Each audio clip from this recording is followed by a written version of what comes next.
My child, look around. Before you dismiss this as just another message, understand this. If you are hearing these words, it is not an accident. There are things around you that you have not fully seen, moments in your life that felt random, delays that felt painful, warnings you almost ignored. But I need you to listen carefully, because I have been watching you closer than you realize. Stay here. Do not skip ahead. Do not let distractions steal what your spirit needs to hear right now. Watch until the very end, because what I am about to reveal will make you rethink the closed doors, the hidden battles, the strange discomfort, and the moments you thought you were alone. This is not a light word. This is personal. This is timely. And if you leave too soon, you may miss the very truth your soul has been desperate to understand. My child, before you move any further, I need you to slow down and let this settle into your heart the way I intend it to. You have been moving through your days carrying more than most people around you realize. And even now, there is a part of you that still believes you are unnoticed in the places that matter most. You have learned how to keep your face steady when your thoughts are loud. You have learned how to answer simple questions with simple words while deeper things inside you remain untouched and unspoken. You have become skilled at surviving conversations without being truly known. But I need you to understand something that may unsettle you at first and comfort you a moment later if you let it. When I tell you to look around because I might be watching you, I am not speaking as a distant force or an accusing presence hiding in the shadows of your life. I am speaking as the Father who has never once lost sight of you, not even in the moments when you tried to disappear from everyone, including yourself. I have watched you sit in rooms full of people and still feel strangely alone. I have watched you reach for distractions because silence felt too revealing. I have seen the moments when your hand moved toward things that promised relief but only deepened the ache. I have watched your eyes grow tired from carrying emotions you did not know how to name. I have seen you revisit memories you said you were over. I have seen the private habits, the internal negotiations, the quiet compromises, the things you tell yourself are small enough not to matter, and the burdens you hide because you fear what would happen if someone truly understood what has been going on inside you. And still, I have not turned away. That is the part I need you to hear most clearly. I did not stay because you kept everything together. I did not remain close because you handled your struggles perfectly. I stayed because you are mine. You have misunderstood my nearness at times. You have felt conviction and assumed it meant rejection. You have felt discomfort and assumed it meant distance. You have sensed my presence near your weakest places and thought perhaps I came there to expose you. But I want you to know the truth before fear tells you a lie. I watch you because I love you enough not to leave you alone in places where pain has made you vulnerable. I watch you because there have been moments when you were one thought away from giving in, one emotion away from calling the wrong person, one lonely evening away from returning to something I already tried to pull you out of. You may not realize how many times the pause you felt was me. How many times the sudden uneasiness was me. How many times you almost moved forward and something inside you tightened, slowed, or hesitated because I was standing there, not to humiliate you, but to protect what is still tender in you. I have seen the part of you that still wants peace, even when your behavior has not fully matched that desire. I have seen the part of you that still longs for purity, even when you feel tired of fighting. I have seen the way your heart softens when truth reaches you, even if only for a moment before life crowds in again. That softness matters to me. That hidden longing matters to me. I know what the world sees, but I also know what remains alive underneath the layers you build just to cope. So when I say I might be watching you, I am inviting you to stop living like you are alone in the dark. You are not. I am closer than the silence that unnerves you.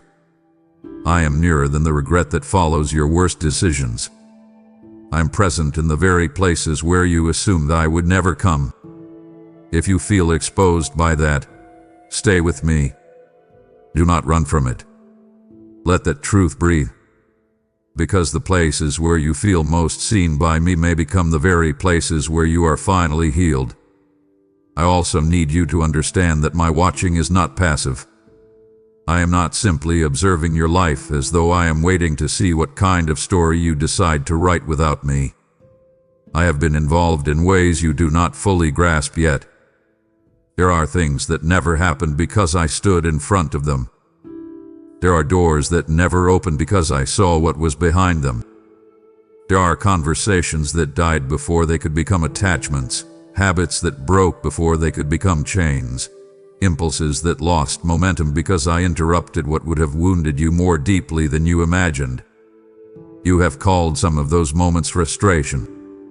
You have called them confusion. You have called them bad timing. But some of what you mourned was actually mercy, and some of what irritated you was protection. I have watched you long enough to know the difference between what you want in the moment and what would quietly drain your soul over time. That is why I have not allowed every desire to mature into opportunity. That is why some things fell apart right when you thought they were beginning. That is why certain people became distant after you had already started imagining a future around them. You saw loss. I saw danger. You felt disappointment. I felt the weight of what would have happened if I had stepped back. I know how easy it is for you to believe that if I am watching, then perhaps I am mostly paying attention to your mistakes.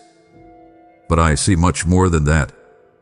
I see the way you still try, even when you are exhausted. I see the small restraint no one applauds.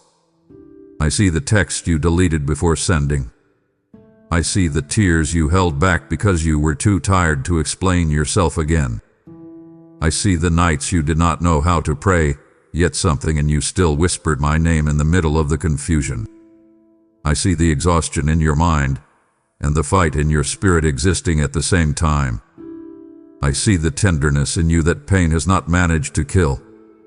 I see the weariness, yes, but I also see the evidence that you have not gone numb all the way. That matters. It matters more than you know. Because as long as you still feel the ache when you drift, as long as you still sense the discomfort when you move too far from peace, as long as you still know the difference between temporary relief and real rest, then I am still actively working in you. I am still drawing you. I am still keeping certain things alive that the enemy hoped would die in your silence. So I am asking you now, very personally, very directly, do not treat this as a warning meant to make you afraid to breathe. Treat it as an invitation to become honest with me again. Stop assuming you have to clean up before you come close. Stop acting as though I only want the polished version of your heart. I already see what is underneath, and I am still here speaking gently instead of walking away. That should tell you everything about how I feel toward you. Look around, my child. Not because I want you nervous. Look around because I want you aware. I want you to notice the mercy that kept meeting you in places where you should have fallen harder. I want you to notice the interruptions that saved you. I want you to notice the moments when you felt something pull you back from the edge and realize that I was not absent. I was there. I have been there. And if you let this truth settle in the right way, you will stop looking over your shoulder in fear and start turning toward me in trust. That is where this begins. Not with panic, not with shame, with recognition. I have been watching you because I love you, because I know what is trying to reach you, because I know what still lives inside you, and because I refuse to let you drift without hearing my voice come close enough to remind you that you were never abandoned for even 1 second. My child, now that you have begun to understand that I have been watching you with love and not with condemnation, I want to take you deeper into something that may feel even more personal. There is a version of you that the world interacts with every day, and then there is the version of you that only emerges when the room is quiet, when the lights are low, when no one is asking questions, and when you no longer have the energy to keep everything arranged in a way that looks manageable. I know that hidden version of you more intimately than anyone ever could. I know what your voice sounds like when you are trying to stay strong in front of others, and I know the silence that follows when you are finally alone, and all the feelings you pushed aside begin to return. I know the expression on your face when you tell people you are tired, but what you really mean is that something inside you feels stretched thin in ways you do not know how to explain.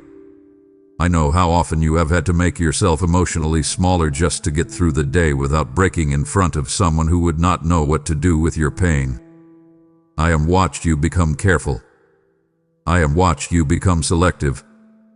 I have watched you hold back parts of yourself because you learned that not everyone knows how to handle what is fragile. But you need to hear me clearly now, because this matters more than you realize. There is no version of you that makes me uncomfortable. There is no part of your inner life that causes me to pull back. I am not intimidated by the contradictions in you. I am not confused by your mixed emotions. I am not offended by the fact that you love me and still struggle, that you want peace and still reach for the wrong things when the ache gets too loud, that you know what is right and still sometimes feel too tired to choose it quickly. I understand what pain does when it sits in a person too long. I understand what disappointment can do to trust, what loneliness can do to judgment, what shame can do to the way you speak to yourself, and what repeated hurt can do to the way you protect your heart even when it begins to harden in the process. I have seen how you adapted. I have seen how some of your habits were not born from rebellion, as much as they were born from trying to survive emotions you did not know how to carry. I have seen the way you reach for distraction when the truth feels too close. I have seen the way you stay busy so you do not have to feel. I have seen the moments when you wanted comfort but settled for numbness because it was easier to access. And still, even in that, I have never looked at you with disgust. I have looked at you with compassion. That is why I am speaking this directly into your heart now. You keep assuming that if I truly saw the whole of you, I would become disappointed and distant. But I do see the whole of you. I see the things you are proud of, and the things you wish no one ever knew. I see the strength that gets you through difficult days, and I see the fatigue that follows it. I see the tenderness you still carry, and I see the defenses you built around it. I see the places where you are sincere, and I see the places where you perform because you are afraid of being misunderstood. I see the ache underneath the attitude, the fear underneath the control, the sadness underneath the irritation, and the longing underneath the choices that keep leaving you empty. That is why I keep drawing near. I do not come close because you have it all together. I come close because you are deeply loved in the places where you feel least lovable. I am nearer to your hidden self than your own thoughts are. Before you even understand what you are feeling, I already know the root of it. Before you even name the wound, I already know where it started. Before you even ask for help, I already know what part of you is quietly asking to be held. So stop assuming that your private world is a place where I visit reluctantly. It is a place where I have been waiting for you to let me speak more honestly than ever before. And because I know the hidden version of you so well, I also know the exact moments when you begin to drift from peace, often before you realize it yourself. This is why my watching is so precise. I do not only see the outward choices, I see the inner shifts that happen long before a visible decision appears. I see when your spirit becomes more tired than your body. I see when your thoughts start leaning in the wrong direction, not because you want destruction, but because you are craving relief. I see when disappointment makes old patterns feel familiar again. I see when a conversation leaves you emotionally raw, and you start reaching for anything that will quiet what it stirred. I see when you tell yourself, "It's not that serious," even though somewhere inside you know the line is closer than you want to admit. I see the way you negotiate with your own conscience. I see the way you postpone obedience by calling it exhaustion. I see the way you revisit certain memories because part of you still wants closure from places that can no longer give it. And because I see all of that, I intervene in ways you sometimes misunderstand. Sometimes I make things feel uncomfortable on purpose. Sometimes I let your peace leave before your mistake fully forms. Sometimes I let a sentence from someone else stay in your mind longer than usual because I am trying to interrupt a path before it becomes a pattern again. Sometimes I let you feel restless because I love you too much to let you feel calm while you are drifting into what will wound you later.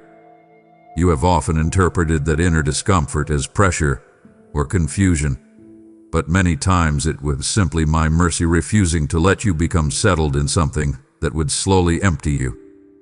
I know you have had moments where you wondered why you could not enjoy certain things the way you used to. Why some habits suddenly started feeling heavier. Why certain choices left you emptier than before. Why some conversations felt off even when nothing obvious was wrong. My child, that is not always because life changed. Sometimes it is because you changed. Sometimes it is because I have been drawing you closer, and things that once blended and now begin to grate against the peace I am rebuilding in you. A discomfort is not rejection. It is evidence that your spirit is still alive to me. It means I have not let your heart go numb. It means I am still keeping the inner parts of you responsive. That is a gift, even when it feels inconvenient. And I want you to notice something else before we move on. Even in your most private battles, there has been a part of you that still wants what is true. There has been a part of you that still recognizes when you are moving too far from rest. There has been a part of you that still feels the ache after compromise instead of celebrating it. Do not overlook that. That ache is not proof that you are failing beyond repair. It is proof that you still belong close to me. If you were lost beyond feeling, you would not care. If your heart had fully surrendered to darkness, conviction would no longer trouble you. But you still feel the tension because I am still there, still active, still drawing, still speaking, still refusing to let your private life become a place where the enemy builds permanent residence. So I want you to do something with this truth. Stop treating your hidden struggles like proof that you are too far gone. Start seeing them as the place where I want to meet you most honestly. Stop thinking your private self is the version I tolerate least. It is often the version I hold closest because it is the one most in need of tenderness, truth, and restoration. You do not have to wait until you feel spiritually strong to bring me what is real. Bring me the tiredness.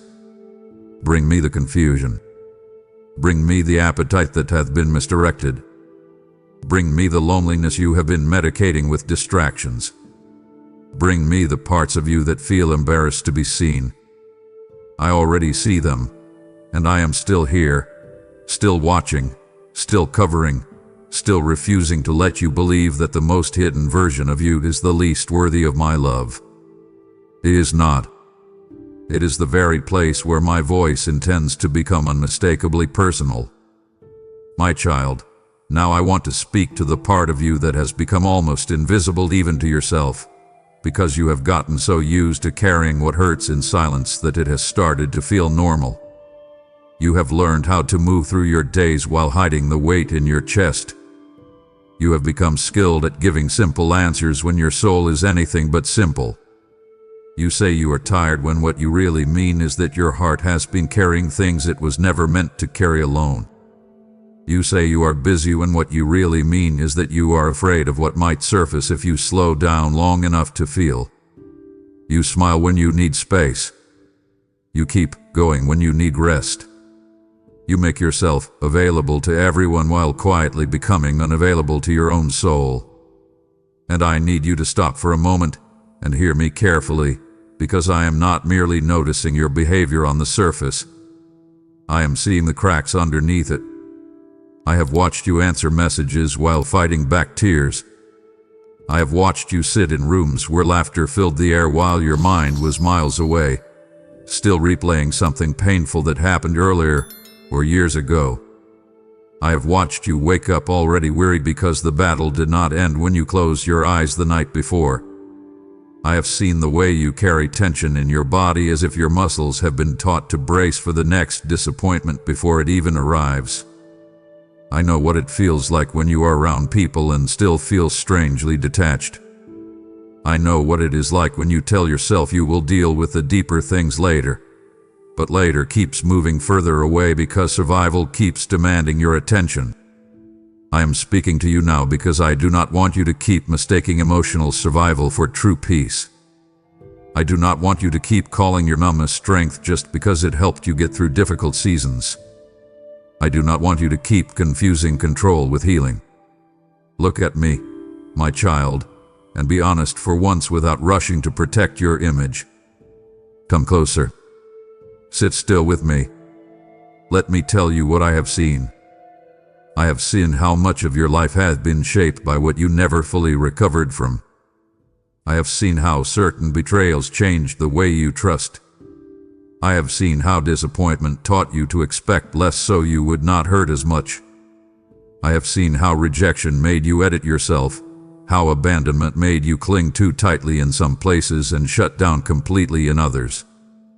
I have seen how pain hath been speaking into your choices long after the original wound should have healed. And I need you to stop pretending that because you are functioning, you are whole. Functioning is not the same as freedom. Enduring is not the same as resting. Moving is not the same as healing. Let those words land where they need to land. Let them stay with you. Let them challenge the story you have been telling yourself. Because I have been watching, and what I see is not just a person who has kept going. I see a person who has kept going while bleeding in places no one else knows about. I see someone who has become so accustomed to carrying invisible pain that you forgot how much it is shaping the way you live. And because I love you, I will not flatter your survival if it is costing you your soul. I will not call you healed when you are simply hardened. I will not praise the version of you that can handle everything if that version has become disconnected from tenderness, trust, and truth. So I am asking you right now, not later, not when life slows down, not when everything becomes easier. Pause. Breathe. Tell me the truth. Tell me where you are tired. Tell me where you are still angry. Tell me what you keep replaying. Tell me what you keep avoiding. Tell me what you keep reaching for when the ache rises. Stop editing your inner life when you come to me. I already know. But I want you to know that I know. I want you to feel the relief of being fully seen and still fully loved. That is where real healing begins, and that is why I have been watching the places where you pretend you are fine. And because I have seen the places where you pretend you are fine, I have also seen the hidden cost of that pretending. I know how much energy it takes for you to maintain a version of yourself that feels stable enough for the world to interact with. I know how exhausting it is to appear calm when your mind is noisy. I know how draining it is to keep your words measured when your emotions feel tangled and heavy. You have spent so much time managing what others can see that you have had very little strength left to face what is actually happening inside you. That is why some of your private moments feel so strange. That is why when the room gets quiet, your thoughts become louder than you expected. That is why distractions feel almost necessary sometimes. That is why you keep moving from one task to the next, one screen to the next, one conversation to the next, because you have learned that stillness often brings you face to face with the parts of yourself you have not known how to carry. But listen to me, my beloved child, because this matters deeply. Stillness is not your enemy. Silence is not trying to destroy you. The deeper parts of your heart are not dangerous simply because they are painful. What has been dangerous is how long you have kept trying to outrun what needed to be brought into the light. That is why I have been interrupting you. That is why certain moments have felt uncomfortable. That is why I have let some of your old distractions lose their power. That is why some of the things that used to help you escape no longer satisfy you the same way. I have been touching the places where false comfort has settled. I have been making the counterfeit feel hollow so you will finally stop mistaking it for peace. You may have wondered why certain habits now leave you feeling heavier than before. You may have wondered why some conversations that once felt exciting now feel draining. You may have wondered why the same old coping patterns do not numb you the way they used to. My child, that is not because you are getting worse. In many ways, it is because I am getting closer. When I begin to reclaim deeper territory in your life, things that once blended into the background begin to stand out. What once felt normal begins to feel off. What once felt harmless begins to feel costly. That is not punishment. That is discernment returning. That is your spirit becoming sensitive again. That is the evidence that I have not left you to drift. So stop calling the discomfort confusion. Stop labeling every inner ache as failure. Some of what you feel is actually the sound of your soul waking up. Some of what you feel is the friction between who you have learned to be in survival mode and who I am calling you to become in truth. That is why I want more than your attention right now.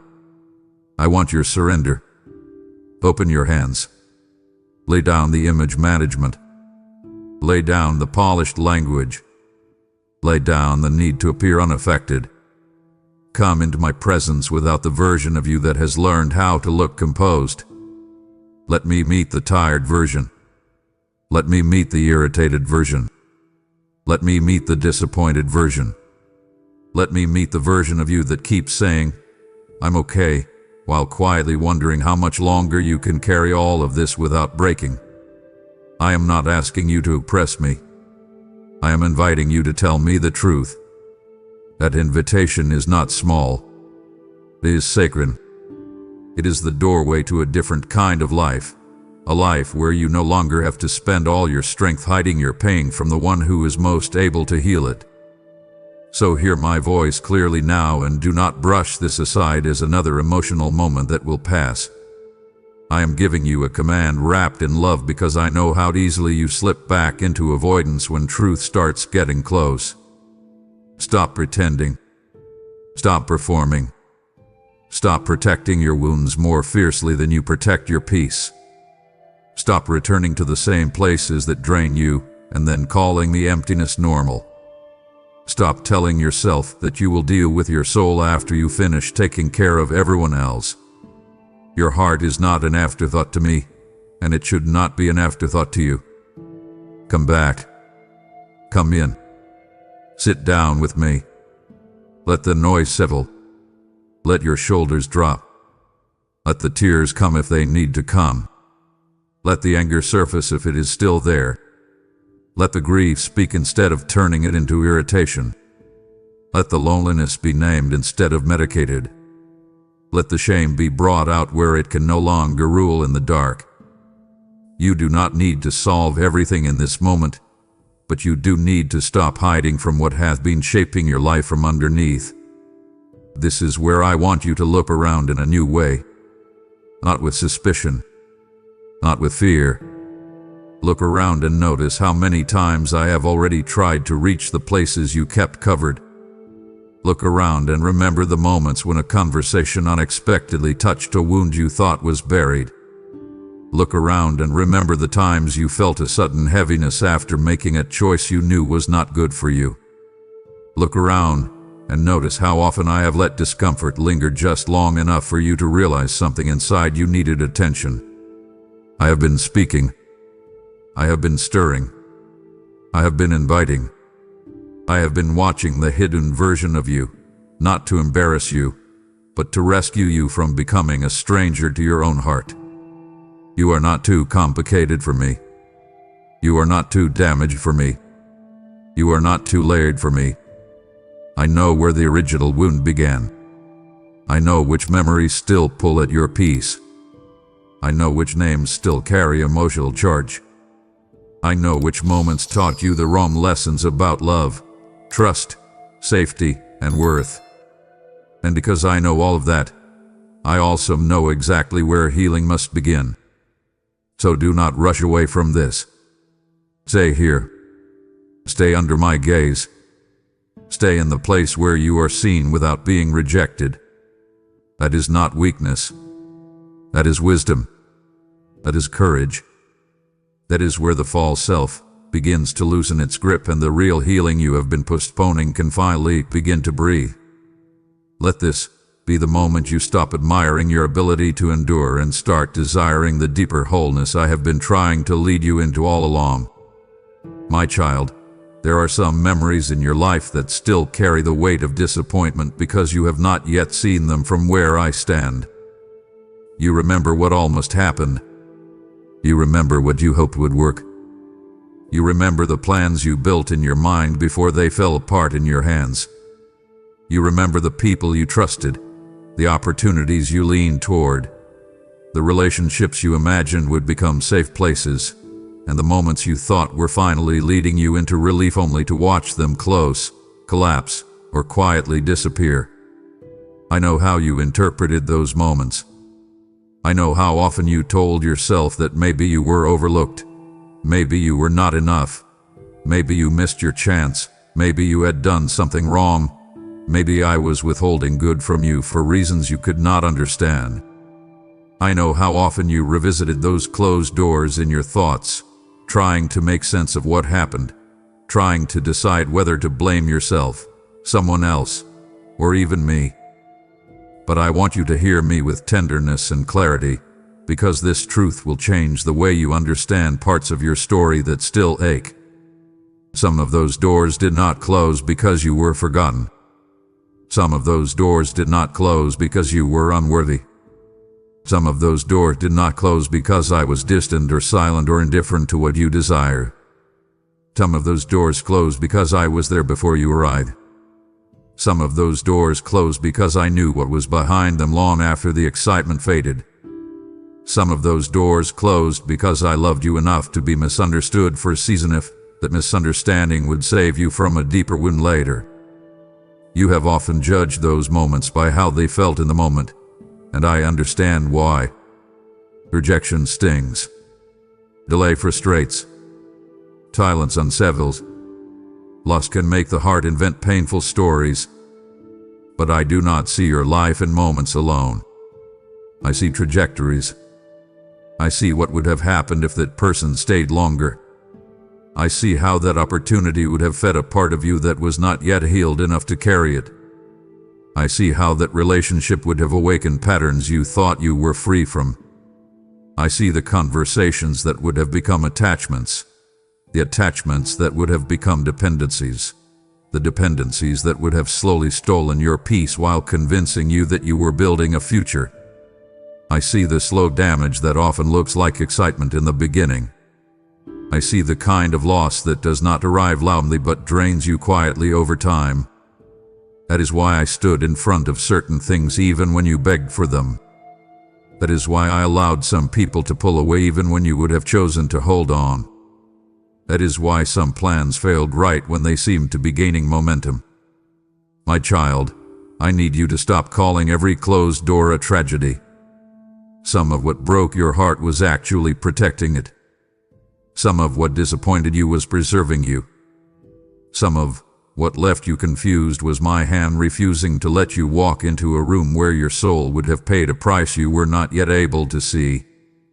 I know you wanted clarity back then. I know you wanted immediate answers. I know you wanted the kind of explanation that would make the pain easier to accept. But sometimes I will protect you in ways that only make sense later. Sometimes mercy wears the face of interruption. Sometimes love feels like loss before it reveals itself as rescue. And if you can let this truth enter your heart, you will stop grieving certain endings as if they were evidence that I abandoned you. In many cases, they were evidence that I was closer than ever. I also want you to understand that when I closed certain doors, I was not merely taking something from you. I was preserving something in you. That difference matters. You often focus on what was removed, but I want you to start paying attention to what remained untouched because I intervene. I preserved your peace in situations that would have slowly eroded it. I preserved your clarity in relationships that would have confused your sense of worth. I preserved your tenderness in environments that would have trained you to harden in all the wrong ways. I preserved your calling in seasons when you were about to settle for something far beneath what I prepared for you simply because you were tired of waiting. I preserve your future from the consequences of attachments that look comforting but would have become costly. You have underestimated how much of your life has been shaped not only by what I allowed but by what I refused to allow. There are things you never fully stepped into because I would not let the door remain open long enough for the bond to deepen. There are patterns that did not become permanent because I disrupted the cycle before it could root itself further. There are outcomes you feared later that never came because I ended something earlier than you wanted. And yes, in the moment it hurt. Yes, in the moment it felt unfair. Yes, in the moment you may have even questioned whether I heard your prayers at all. But I heard every prayer, including the ones you did not realize you were praying. When you asked me to protect you, I listened. When you asked me to lead you, I took that seriously. When you asked me not to let you miss what was truly meant for you, I began closing what only looked right on the surface. That is why I need you to revisit your history with new eyes. Do not just remember what did not work. Ask what it saved you from. Do not just remember who left. Ask what would have happened if they had stayed.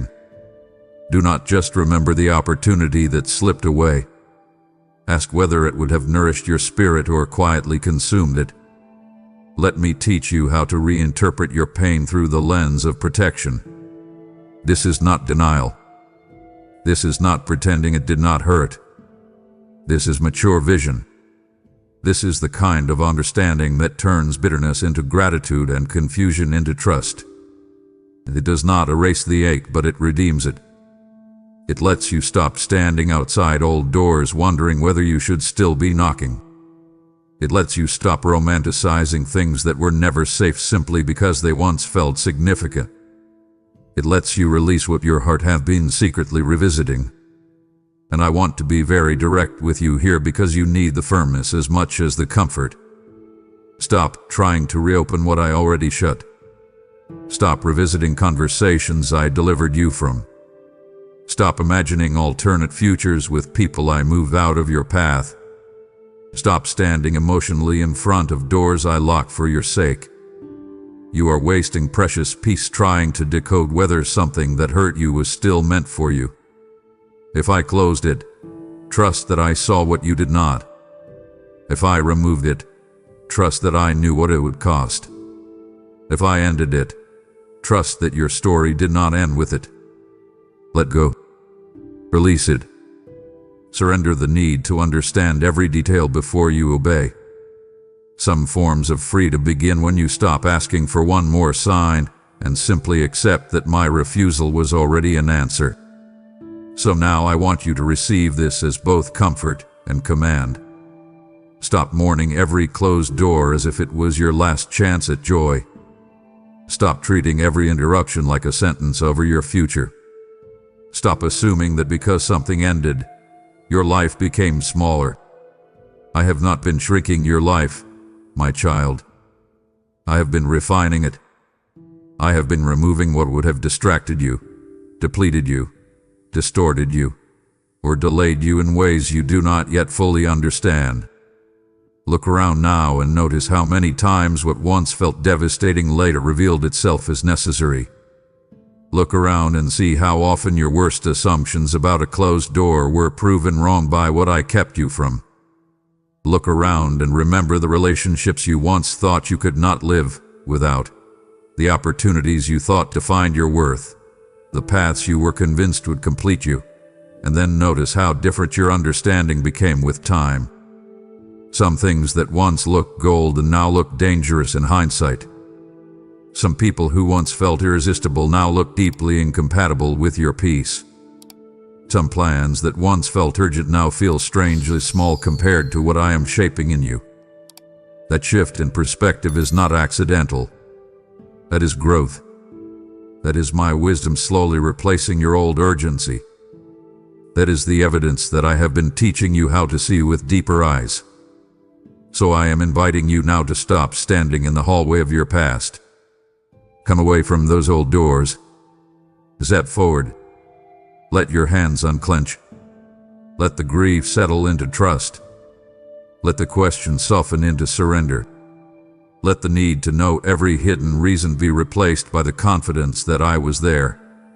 I am here, and I will not mishandle your future. Some doors were closed because they were empty rooms. Some doors were closed because danger was grasped as desire. Some doors were closed because your peace was more precious to me than your temporary excitement.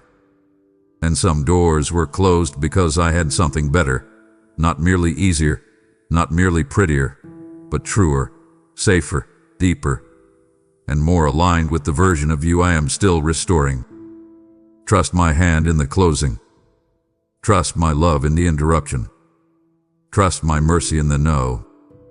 When I watch over you, I do not only comfort you in what hurts. I also stand between you and what would quietly destroy what I am building in you. That is not rejection. That is a father's protection. That is mercy with a firm hand. That is love that sees farther than you do. And if you let the truth settle, you will stop grieving what was removed and start thanking me for what was preserved. My child, there are moments in your life that never became full stories, but they came close enough to leave a shadow on your heart. You remember some of them more clearly than you admit. You remember the late-night urge to return to what once held you. You remember the temptation to send the message, reopen the conversation, revisit the place, revive the attachment, or surrender to the habit that once gave you a few minutes of relief and then left you emptier than before. You remember the way it felt when the ache rose suddenly, sharp and persuasive, and your mind began building arguments to justify why this one time might be different. I saw those moments more clearly than you did. I saw the trembling underneath your logic. I saw how loneliness was trying to disguise itself as desire. I saw how disappointment was trying to dress itself up as nostalgia. I saw how exhaustion was trying to convince you that compromise would feel like comfort. And because I saw all of that, I did not simply observe you from a distance. I moved. I interrupted. I stood in the doorway between you and what would have wounded you again. That is why some moments felt strangely heavy before you acted. That is why your peace began slipping before your hand even reached all the way toward what was familiar. That is why certain names felt different in your spirit even when your emotions still felt attached. That is why what once looked inviting suddenly started carrying a warning inside it. You called it tension. You called it confusion. You called it being in your head.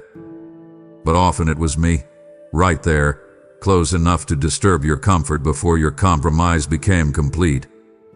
I know you have asked yourself why you sometimes feel such a strong pull toward what hurt you.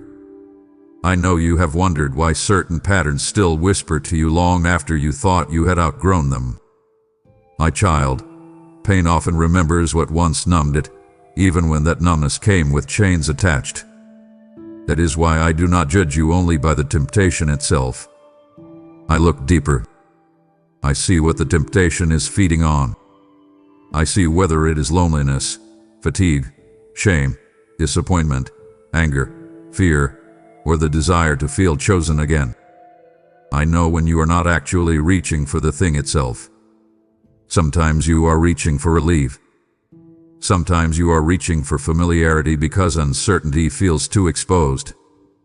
Sometimes you are reaching for a counterfeit comfort because real healing has felt slower than you expected. That is why I am speaking to you now with both tenderness and firmness. Stop romanticizing what nearly ruined your peace. Stop calling old chains comfort just because they are familiar. Stop revisiting what I already delivered you from as if the passage of time made it safe. The enemy is subtle. He rarely returns to you wearing obvious darkness. He often comes back wearing memory, softness, longing, unfinished emotion, or a voice that sounds almost harmless. He does not always tempt you with what looks ugly. Sometimes he offers you what looks familiar enough to lower your guard. That is why my watching over you must be precise. That is why my nearness sometimes feels inconvenient. That is why I make you restless when you begin leaning toward what once held you captive. And I need you to stop resenting that interruption. My interruption is mercy. My restraint is rescue. My refusal to let you feel comfortable in old places is not me ruining your moment. It is me protecting your future. Look around at your life with honest eyes. How many times did you come close to reopening a door that should have stayed shut? How many times did you nearly hand your heart back to someone who never knew how to carry it? How many times did you almost make peace with a habit that only ever left you spiritually hollow? How many times did you feel a strange pause, a knot in your chest, a check in your spirit, and only later realize that if you had moved forward, the aftermath would have been far heavier than the urge itself? That was not random. That was me. I was watching. I was near. I was not only seeing what you almost did, I was also protecting the part of you that still wanted freedom more than it wanted relief. That part matters to me, and I will fight for it even when you are too tired to recognize the battle. And because I know how human your heart can feel in these moments, I want to speak directly to the emotional pull itself, not just the outward choice. You do not always go back because you love what hurt you. Sometimes you go back because part of you is still trying to rewrite the ending. You imagine that if this time goes differently, maybe the old wound will finally stop aching. You think if the person responds differently, if the habit feels smaller, if the moment feels more controlled, maybe you can prove to yourself that you are no longer vulnerable there. But hear me carefully, because this is where many of your private battles have become more costly than they needed to be. Not every old place deserves a second look. Not every unresolved feeling deserves a reopened door. Not every ache needs to be answered by action. Sometimes the holiest thing you can do is let the urge pass without obeying it. Sometimes the strongest thing you can do is sit in the discomfort long enough to realize it will not kill you, and that it does not have to become your master.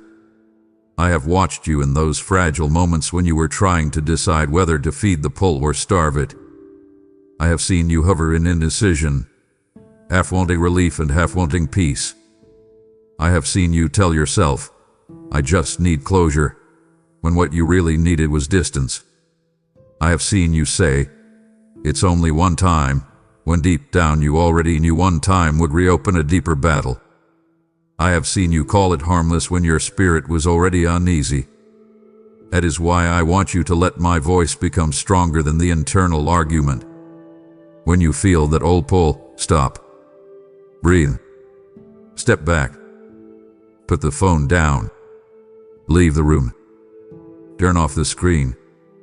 Walk away from the place. Speak my name out loud if you must. Interrupt the momentum. Do not let the emotion become a decision before truth has a chance to speak. This is not weakness. This is wisdom. This is war in the unseen, and I am teaching you how to win it in real time. You keep thinking victory must look dramatic, but many times victory looks simple. It looks like not sending the message. It looks like deleting the draft. It looks like leaving early. It looks like refusing to revisit the page. It looks like not answering the invitation. It looks like closing the app. It looks like sitting with the discomfort instead of feeding it. It looks like letting the ache rise and fall without making it your guide. Those moments may feel small to you, but heaven sees them clearly. I see them clearly. They are not small to me. They are the hidden hinges on which deeper freedom swings. They are the silent decisions that shake your soul more than public moments ever will. So do not despise those private battles.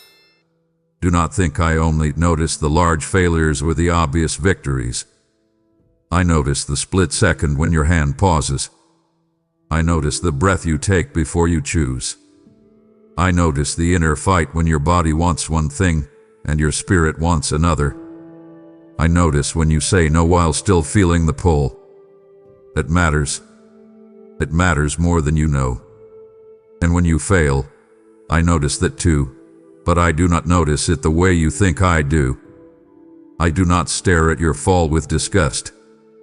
I look at the deeper need beneath it, and then I call you back quickly because I do not want one moment of compromise to become a whole season of surrender. That is why I am speaking urgently now. Do not normalize the return to what hurts you. Do not let familiarity become permission. Do not let your pain become persuasive enough to talk you out of your own peace. I have seen what waits on the other side of those old doors. Some of them still look soft from a distance, but they are sharp when you get close. Some of them still carry a false glow, but their center is hollow. Some of them still whisper your name, but they do not love your soul. Let that truth sober you. Let it steady you. Let it sharpen your discernment before the next moment of weakness arrives. So I am giving you something practical and personal now, because I do not want this to remain only emotional. Build boundaries as if your peace is precious because it is. Stop calling access kindness when access keeps reopening wounds. Stop calling nostalgia discernment when nostalgia keeps blinding you to patterns I already exposed. Stop assuming that because something still tugs at you, it still belongs in your life. Desire is not always direction. Familiarity is not always safety. Intensity is not always intimacy. And unfinished feelings are not always invitations to return. Write that on your heart. Keep it close. Let it stay with you the next time the old pull tries to come dressed as possibility. My child, I am not asking you to be fearless. I am asking you to be honest. I am not asking you never to feel temptation. I am asking you not to let temptation lead. Bring the feeling to me before you follow it anywhere else. Bring the loneliness to me. Bring the ache to me. Bring the restlessness to me. Bring the memory to me. Do not take it back to the place that first wounded you and then ask why the pain returned. Come to me first. Sit with me first. Let me name what is actually happening before you act on what feels urgent. And when I interrupt you, welcome it. When I make something feel off, listen. When I remove your peace, pay attention. When I make your spirit uneasy, do not argue with that uneasiness until you have at least considered that it may be my hand preserving you again. I am not trying to make your life smaller. I am trying to keep your heart from being recaptured by what I already helped you escape. I am not trying to deprive you of comfort. I am trying to lead you toward comfort that does not leave bruises afterward. I am not trying to shame your struggle. I am teaching you how to recognize what is truly at stake. Look around, my child. The moments you almost returned were not just private impulses. They were crossroads. They were battlefields.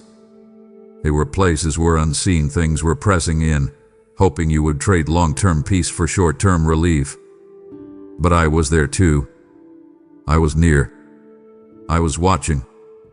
I was standing in the way when you did not yet realize how much was on the line.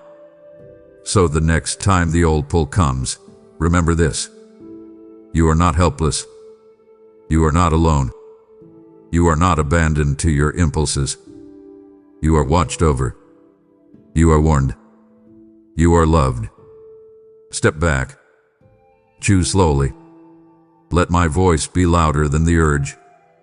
And if you do fall, come back quickly. Do not stay there. Do not build a home in regret. Return. Respond.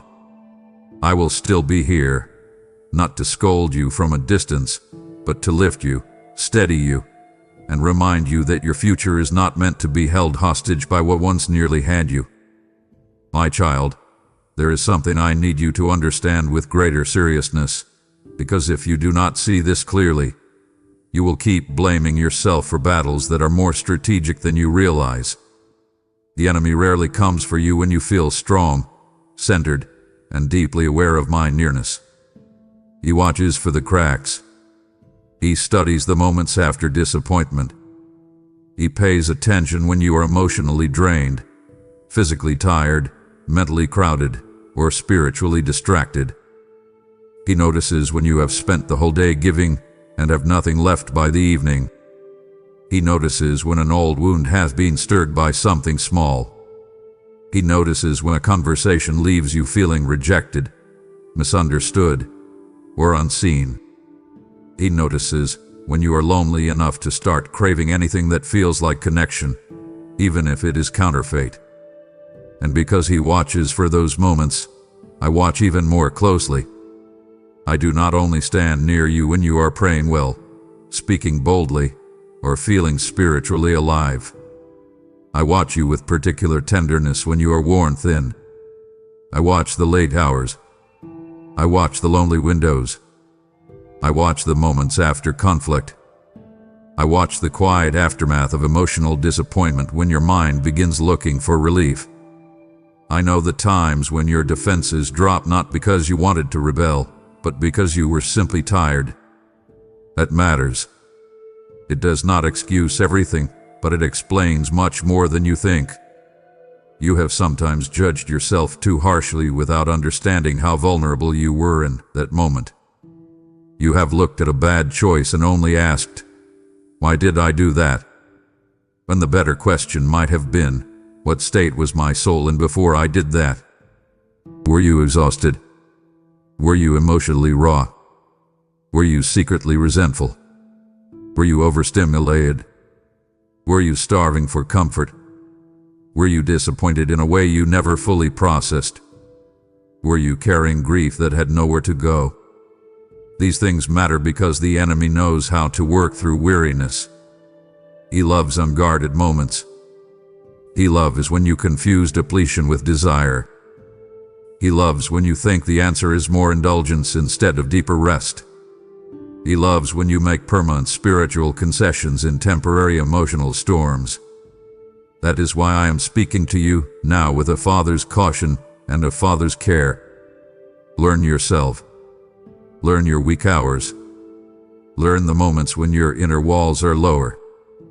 Learn what happened to you after certain conversation, certain disappointments, certain stretches of overgiving, certain nights of too little sleep, certain seasons of carrying more than you admit. This is not self-obsession. This is spiritual wisdom. This is the kind of awareness that turns ambushes into avoided traps. I have been watching those patterns in you for a long time. I know the time of day when your mind gets more vulnerable. I know the emotional states that make you reach for what does not satisfy. I know the kind of loneliness that makes you want to feel seen quickly.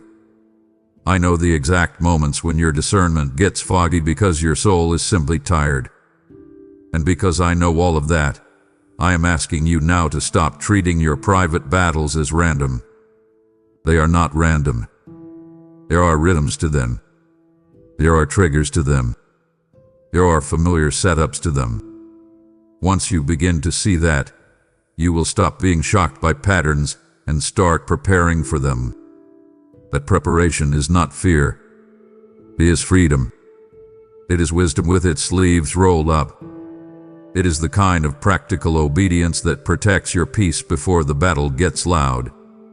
And because I am watching those tired moments so closely, I want you to stop waiting until you are already in the middle of temptation before you start reaching for me.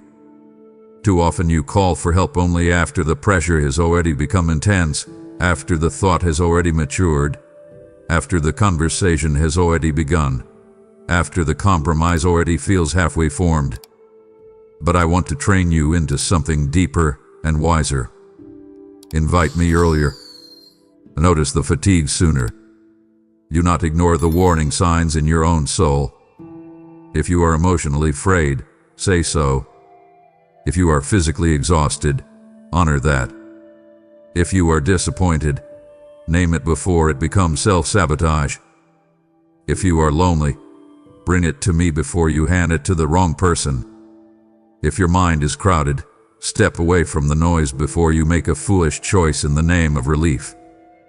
You keep thinking spiritual maturity is only about resisting obvious sin in dramatic moments, but much of it is simply learning how to care for your soul before it becomes easy prey. Rest. Pray honestly. Step back. Go quiet. Get out of the room. Refuse the conversation. Leave the atmosphere. Turn the device over. Walk outside. Breathe deeply. Tell me the truth in real time. These are not small things. They are sacred strategies. They are how you close access points before the enemy turns your fatigue into a foothold. I have watched you wait too long to respond because part of you still hopes the feeling will pass on its own, or because you underestimate how much danger can grow in a tired mind. I am not saying this to scare you. I am saying it because I want you free.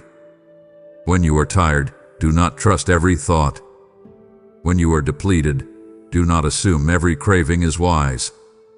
When you are emotionally bruised, do not let immediate comfort become your compass. Slow down. Ask better questions. What am I really feeling? What happened before this? Why does this seem urgent right now? What part of me is vulnerable? Those questions can save you from hours, days, or even months of unnecessary spiritual damage. And I need you to hear one more thing clearly. The enemy wants you ashamed of your tiredness, because shame keeps you hiding and hidden exhaustion becomes fertile ground for compromise. But I do not shame your tiredness. I want to meet you in it. I want you to come to me before it turns into something heavier. I want you to stop pretending you are stronger than you are in certain moments. That pretending has cost you. It has made you stay in rooms too long, entertain thoughts too long, revisit conversations too long, and expose your heart to things that were already weakening your peace.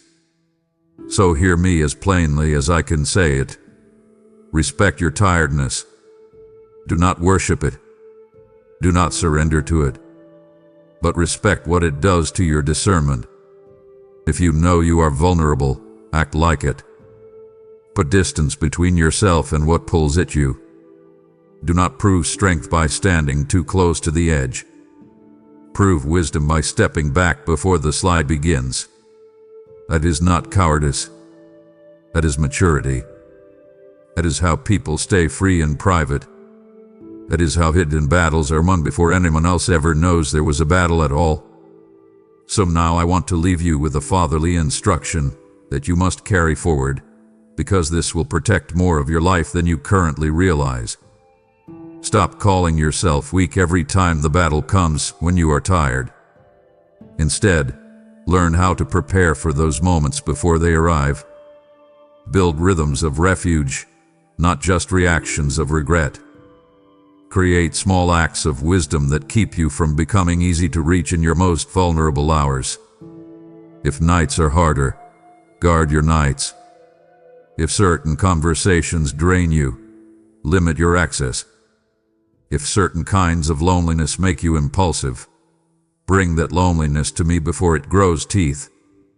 If disappointment makes you reckless, do not isolate with it. If exhaustion makes old patterns feel attractive, then create interruption before the craving becomes a decision. This is not legalism. This is love becoming practical.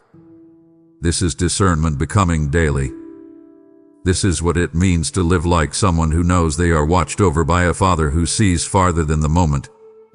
Look around and notice how many times the battle came when you were worn out. Look around and remember how often your hardest spiritual moments did not begin with rebellion, but with depletion. Look around and see the pattern. Once you see it, stop treating it casually. Take it seriously.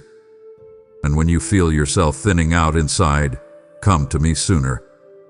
Do not wait until you are already standing in the wrong doorway. Do not wait until your mind is already halfway gone. Come early. Come honestly. Come while you still have enough clarity to recognize that something in you needs shelter. I will not turn you away because you are tired. I will not be disappointed that you need rest. I will not demand polished words from a weary heart. I will meet you in that fragile place. I will steady you there. I will remind you what is true when your mind becomes noisy. I will help you distinguish between what you feel and what is wise. I will not always remove the battle instantly, but I will strengthen you in the moment if you stop pretending you do not need me until it is too late. My child, some of your most dangerous moments have not been when you were openly defiant. They have been when you were simply too tired to fight well. That is why I have been watching so carefully. That is why my interruptions have sometimes come in the smallest ways. That is why your peace sometimes leaves before your compromise fully forms. I know what is trying to catch you in your weak hours. I know how quietly the slide can begin. And because I know, I am teaching you now. Guard your gates, honor your limits, invite me sooner, and stop underestimating how holy simple wisdom can be. I am watching the moments when the enemy tries to catch you tired, and I am telling you now, you do not have to be an easy target anymore. Stay close. Stay aware. Stay honest. And when the late hour comes, when the disappointment hits, when the fatigue lowers your guard, remember this. You are not alone in that moment. I am there. I am near. I am watching, not to accuse you, but to cover you, warn you, and guide you back to peace before weariness becomes a wound you did not have to carry. My child, there are things inside you that have never been fully spoken, not because they are small, but because they feel too deep, too tangled, or too painful to bring into words.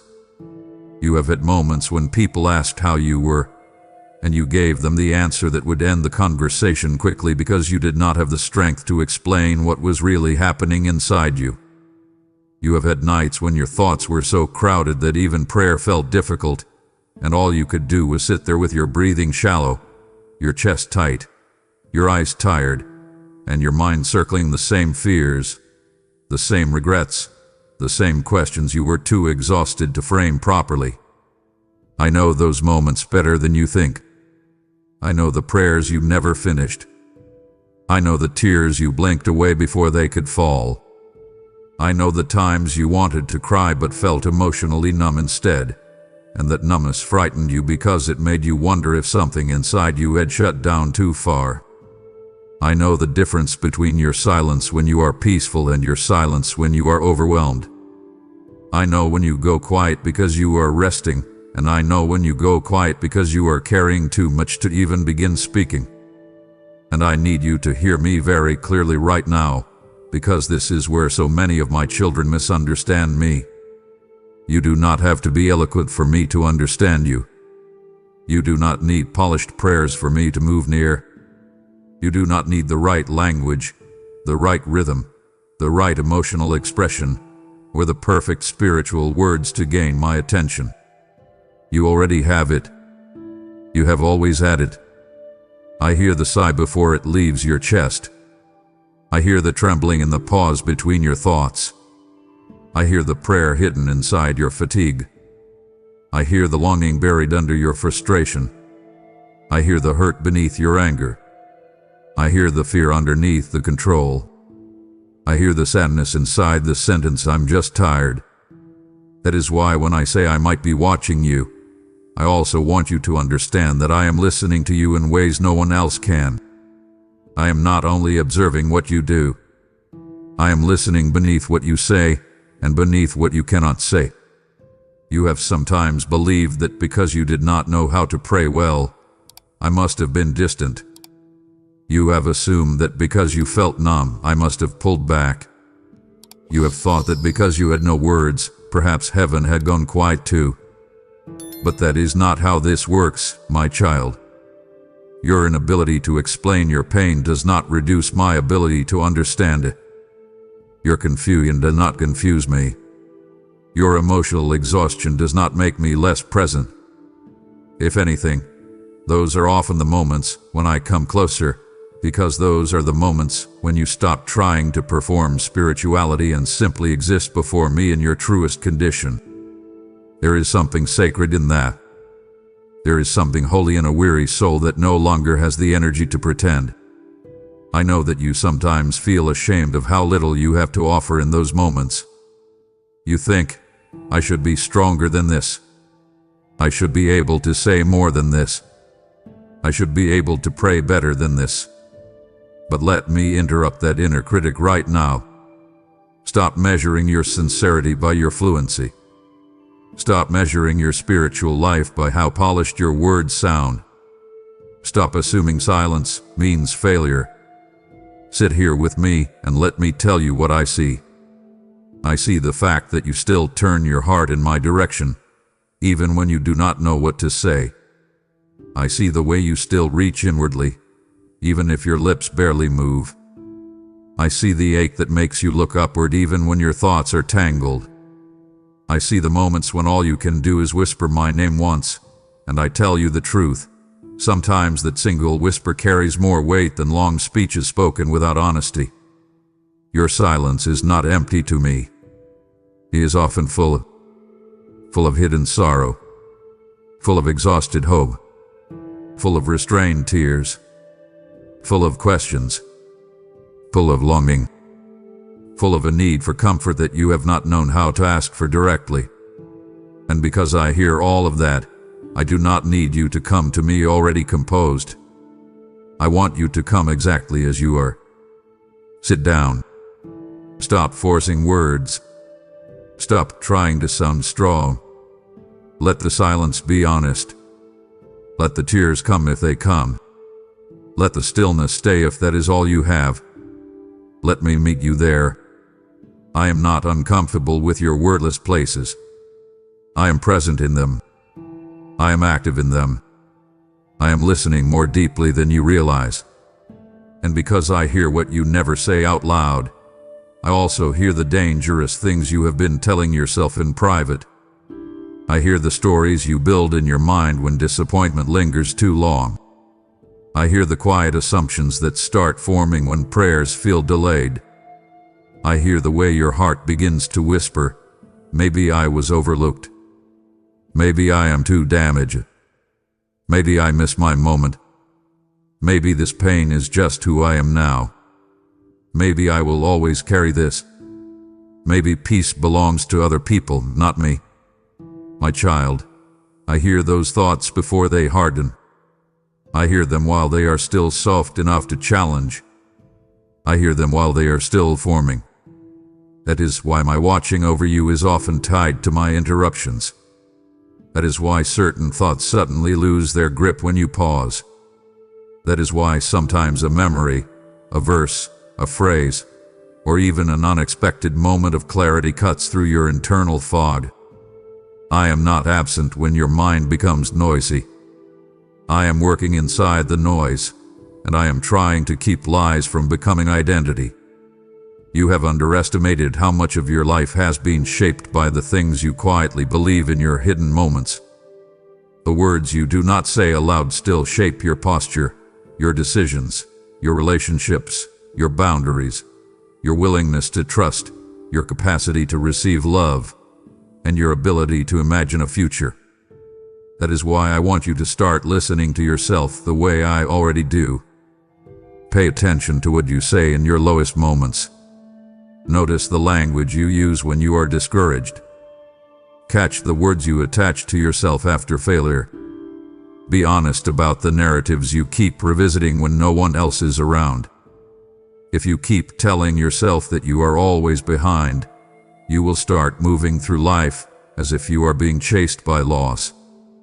If you keep telling yourself that you are too broken, you will start refusing the very healing you long for because you will feel unworthy of it. If you keep telling yourself that nothing ever changes, you will stop recognizing the subtle signs of my work because hopelessness will blind you to progress.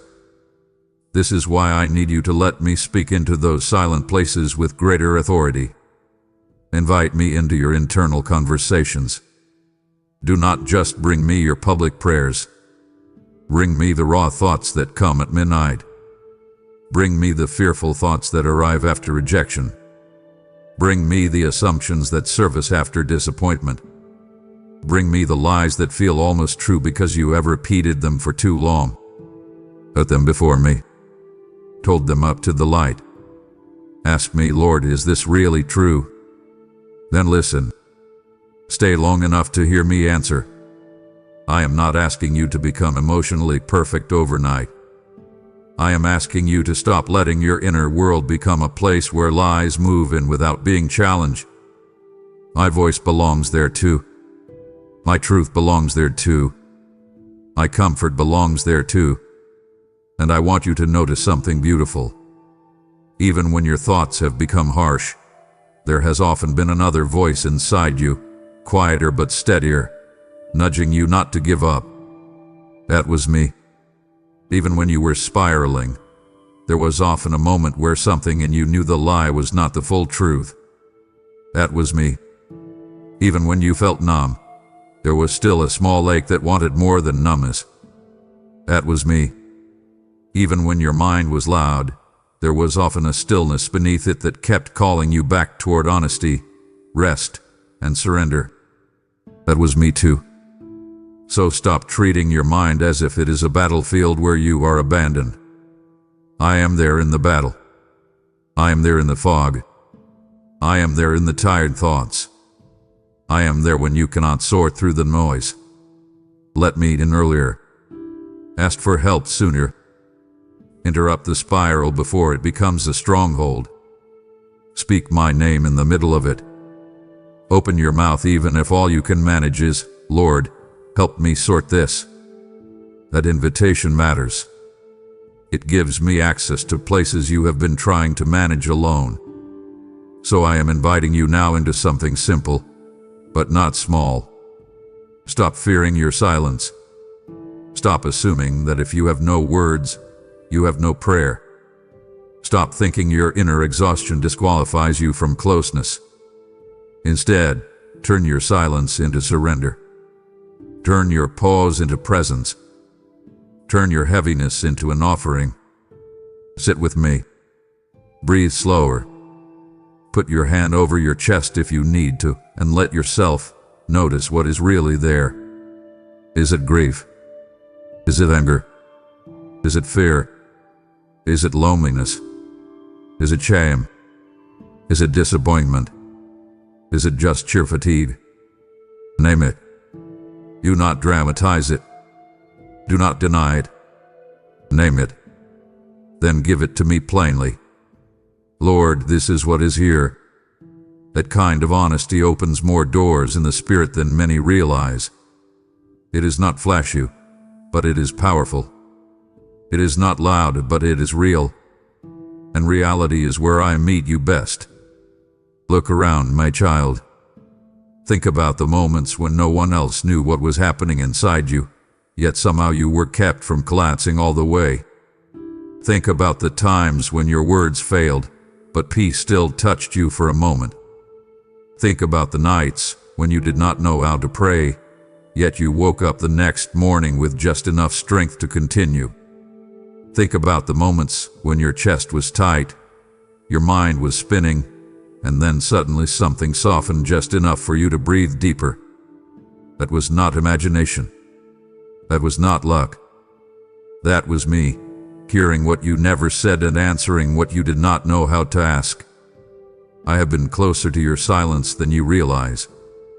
I have been listening to your hidden life with fatherly attention. I have been hearing your internal cries, your buried fears, your restrained pain, and your secret hopes. So do not wait until you can explain yourself perfectly before you come close. Come now. Come quiet if you must. Come trembling if you must. Come with half-formed words, with heavy eyes, with scattered thoughts, with tears that feel delayed. Just come. Sit with me. Let me teach you that your silence is not a void. In my hands, it can become a meeting place. In my presence, it can become a place of healing. Under my gaze, it can become a doorway where what you never knew how to say is finally heard, told, and slowly made whole. My child, you have just heard how I listen even to the prayers you never finish, the sighs you never speak, and the silence you thought no one understood. And now I say this to you. If this word found you in your quiet place and strengthened your heart, do not let the river stop with you. When you give through super thanks, membership, or the PayPal link in the description, you are sowing seeds of light into souls who are sitting in the same silent battles you once carried alone. I have said, those who sow in tears shall reap with psalms of joy, and today your generosity can become oil in another person's lamp when their faith is flickering. I am the one who multiplies the loaves and fishes, and what you place in my hands becomes bread for many hearts. When you feel the stirring to help this message travel further, that stirring is not random. It is my invitation to partner with me in this harvest of souls. Those who open their hand for my work will never find their lives empty, for I am the God who fills the storehouses of the faithful and surrounds them with favor. So if you hear my voice in this moment, do not ignore the nudge. Sow your seed now through super thanks, membership, or PayPal, and let this living word reach the hearts that are waiting tonight. My child, there have been so many moments when you felt something around you and did not fully know what to call it. You sensed a pause that felt heavier than coincidence. You felt a strange stillness in the middle of your chaos. You noticed a sudden check in your spirit right before making a decision. You felt a wave of peace in the middle of a day that should have swallowed you whole. You had those moments when the room felt different, when the air seemed somehow softer, when your thoughts slowed down just enough for your heart to catch up, and then you moved on because you did not know what to do with it. But I knew. I was there. I have been near you in ways so gentle that you could have mistaken me for an ordinary interruption, and sometimes you did. I have been close in the hesitation before the wrong choice. I have been close in the tears you could not explain. I have been close in the sudden tenderness that came over you when you thought you had already gone numb. I have been close in the moment your anger softened just enough to keep you from saying something you would regret. I have been close in the memory that surfaced at exactly the right time. I have been close in the random sentence from someone who had no idea they were carrying an answer to a question you had not spoken out loud. I have been close in the doors that refused to open and in the strange peace that followed after your initial disappointment. I have been close in the way your spirit became uneasy in places that once felt comfortable. I have been close in the way old habits started tasting bitter even before you fully let them go. My child, I need you to stop assuming that if I am near, it must always look dramatic. I do not always announce myself with thunder. Sometimes I come as a whisper. Sometimes I come as a check. Sometimes I come as a hush in the middle of your hurry. Sometimes I come as a discomfort that keeps you from settling in the wrong place. Sometimes I come as a warmth that reaches you before you understand why you suddenly feel less alone. I have been teaching you my nearness in subtle ways because I want your spirit to become sensitive, not just reactive. I want you to learn the difference between noise and knowing. I want you to recognize the fingerprints of my presence before you need a crisis to force your attention. That is why I have not always shouted.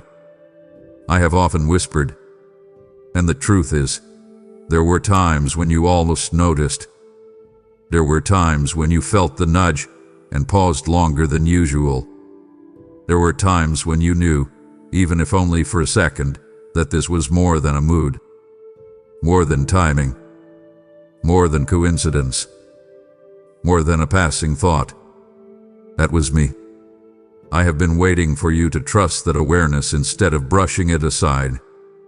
I have been waiting for you to stop calling it nothing when it was actually my nearness. I have been waiting for you to stop dismissing the sacred because it arrived quietly. Sit with it for a moment. How many times have you asked me for a sign while overlooking the subtle ways I was already standing right beside you? How many times have you longed for a dramatic answer while I was giving you daily guidance in smaller, steadier ways? How many times have you prayed, "Lord, where are you?" while my hand was already on the very moment you were living through? I am not scolding you for that. I am inviting you into a deeper awareness now. Pay attention. Slow down. Notice. Let your spirit wake up. The signs of my nearness are not always spectacular, but they are real. They are often deeply personal, tailored to the exact places where your heart is most vulnerable, and they are more frequent than you realize. And because I have been so near, I want you to understand that some of the discomfort you have felt lately is not a sign that I am far from you. In many cases, it is the opposite. The closer I come, the harder it becomes for you to remain comfortable in what does not align with peace. The closer I come, the more obvious certain compromises begin to feel. The closer I come, the more your soul starts reacting to what once blended into the background.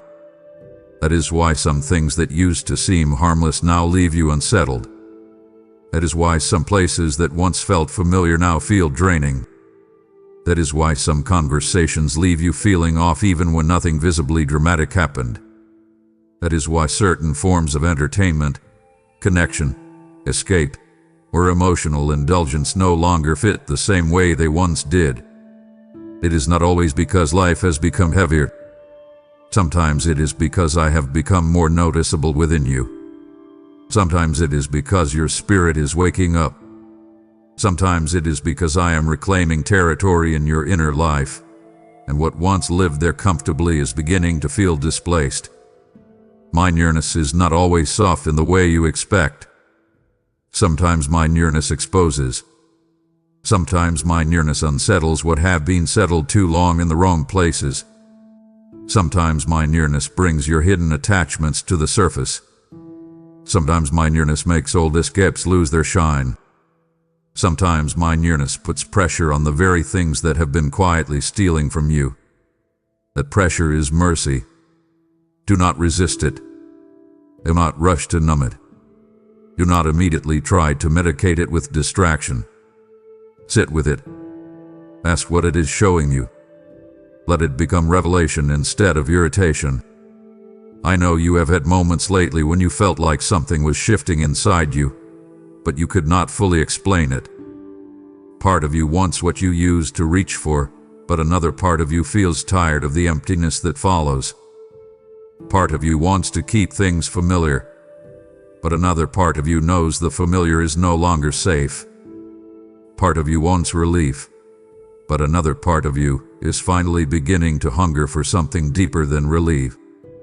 That internal tension can feel uncomfortable, but do not mistake it for confusion. Often it is the sound of transformation. Often it is what happens when my presence gets close enough to challenge the counterfeit comforts you have leaned on for too long. That is why I want more than your admiration of these moments. I want your response. When you feel that nudge, stop and ask me about it. When you feel the sudden peace, stay with it instead of rushing away. When you feel the discomfort, do not automatically label it anxiety or inconvenience. Ask whether it is discernment. When you feel the room change, when your heart softens, when your spirit checks you, when your peace slips in the middle of something that once seemed harmless, pay attention. Respond. Welcome me there. Invite me deeper. Do not let those moments pass by as if they are emotionally interesting, but spiritually irrelevant. They are not. They are personal. They are precise. They are part of how I have been teaching you that I am nearer than your next breath and more involved in your ordinary life than you ever realized. So I want to give you a direct invitation now, because I do not want this to remain a beautiful thought. I want it to become a practiced awareness. Begin looking for me in your day, not with fear, not with superstition, not with anxious searching, with childlike attentiveness. When your spirit pauses, ask why. When your peace rises, notice it. When your peace leaves, do not ignore it. When your heart softens unexpectedly, stay in that moment a little longer. When something feels off, do not argue yourself out of discernment just because the truth feels inconvenient. When you feel the urge to hurry, sometimes that is the very moment you need to slow down and notice me. Build this habit. Practice this posture. Let your soul become familiar with my fingerprints. Look around and notice where I have already been. Look around and revisit the moments you once called coincidence. Look around and remember the time something inside you knew not to move forward, even when everything on the surface looked fine. Look around and remember the peace that came after certain losses. Look around and notice how often your spirit has tried to tell you what your emotions could not yet understand. I have been there in all of it. I have been waiting, not impatiently, but intentionally, for you to realize that I am not merely present in the large spiritual moments. I am present in your ordinary hours. I am present in the decision before the decision. I am present in the pause before the text. I am present in the room before the conversation. I am present in the walk to your car, in the silence after the call, in the few seconds before you say yes to something your spirit is unsure about. I am there. I am not absent from your daily life. I am woven through it. So come closer to that reality now. Stop treating my nearness like a rare event. Start treating it like the truest atmosphere of your life. I have been near you in the ache, near you in the hesitation, near you in the restraint, near you in the rescue, near you in the quiet comforts that arrived without explanation. I have been near in ways so personal that if you begin paying attention, you will realize I have never been far, not once, not for a single breath. That is why I say to you now with gentleness and authority, wake up to my nearness. Notice me.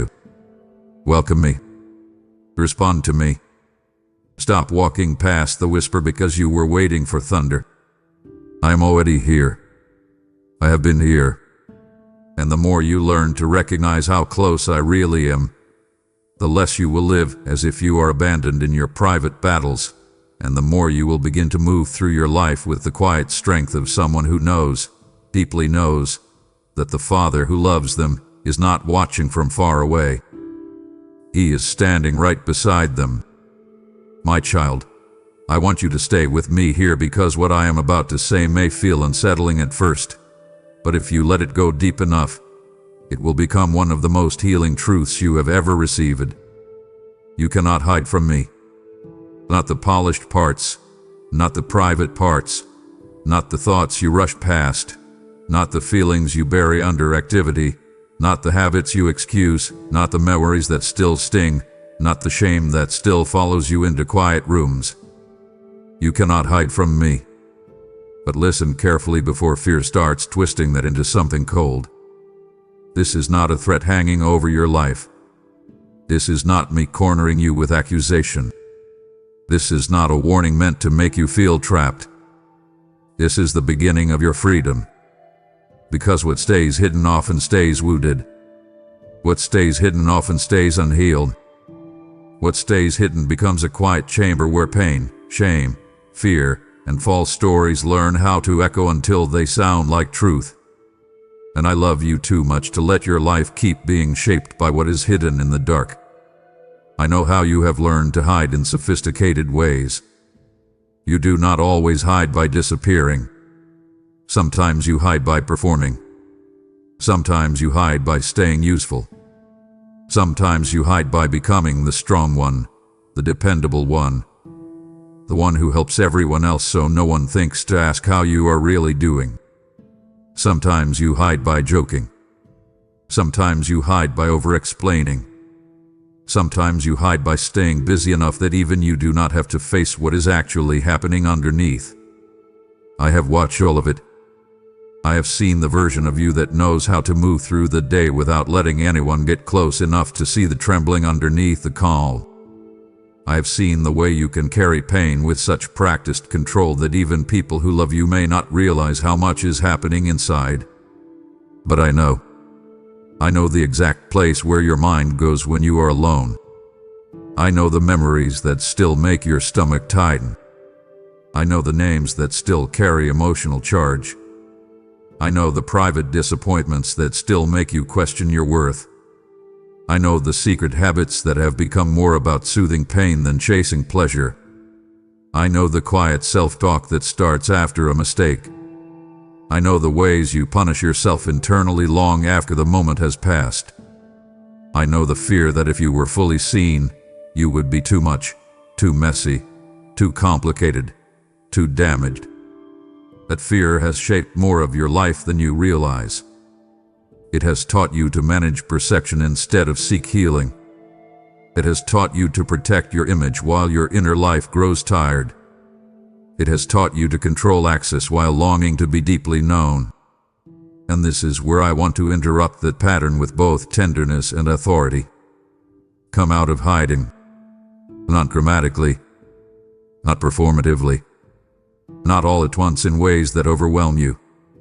But honestly. Deliberately. Quietly. Bring what is real into my presence. Bring me the thing you keep circling around without naming. Bring me the thought you keep entertaining but do not want to admit has become a pattern. Bring me the bitterness you disguise as caution. Bring me the loneliness you keep dressing up as independence. Bring me the shame you keep calling just my personality. Bring me the grief you keep postponing because life kept moving and you felt guilty for still hurting. Bring it here. Bring it now. Stop waiting for the perfect spiritual moment to become honest. Honesty is the moment. Honesty is the doorway. Honesty is the place where hidden pain loses some of its power the second it enters the light. I do not need your polished version to begin healing you. I need your true one. And do not misunderstand me, my child. I already see what you are bringing. I already know. But there is something that changes inside you when you stop merely being known by me and start agreeing with what I see. That agreement breaks denial. That agreement weakens shame. That agreement dismantles the exhausting split between the image you maintain and the ache you carry. So do not flinch from this truth. You cannot hide from me, and that is good news. It means there is no locked room in your soul where I cannot enter. It means there is no hidden hole in your heart where healing cannot reach. It means there is no private corner of your life where darkness gets the final word just because no one else knows what is there. Let that settle. Let it soften you. Let it call you out of the shadows you have been living in even while surrounded by people. I am not asking you to come into the light so I can expose you to shame. I am asking you to come into the light because I want to break shame's hold on you. And because I know how deeply shame has shaped the way you think, I need to say this plainly so you can stop carrying lies that have become too familiar. Shame has taught you to expect rejection the moment truth gets close. Shame has trained your nervous system to brace for distance when you feel exposed. Shame has made you assume that if I really saw everything, I would become colder, quieter, or disappointed. But I do see everything, and I am still here, still speaking, still inviting, still drawing you closer. That alone should begin to undo the lie. Shame says, Hide, then maybe you can keep what little safety you have. I say, come closer, and I will show you what real safety feels like. Shame says, if this is known, you will lose love. I say, let it be known, and you will finally understand how deep my love actually is. Shame says, you should have been over this by now. I say, let me show you what has kept the wound alive so healing can finally become honest. Shame says this part of you is too ugly. I say, this is the very part I want to touch first. My child, pay attention to the difference. The voice that drives you into secrecy is not my voice. The voice that tells you to perform, conceal, and manage your way into worthiness is not mine. The voice that says you must become acceptable before you can come near is not speaking for me. My voice calls you closer while you are still unfinished. My voice invites you in while the wound is still visible. My voice moves toward you while you are still sorting through the mess. That is why I need you to stop making agreements with secrecy.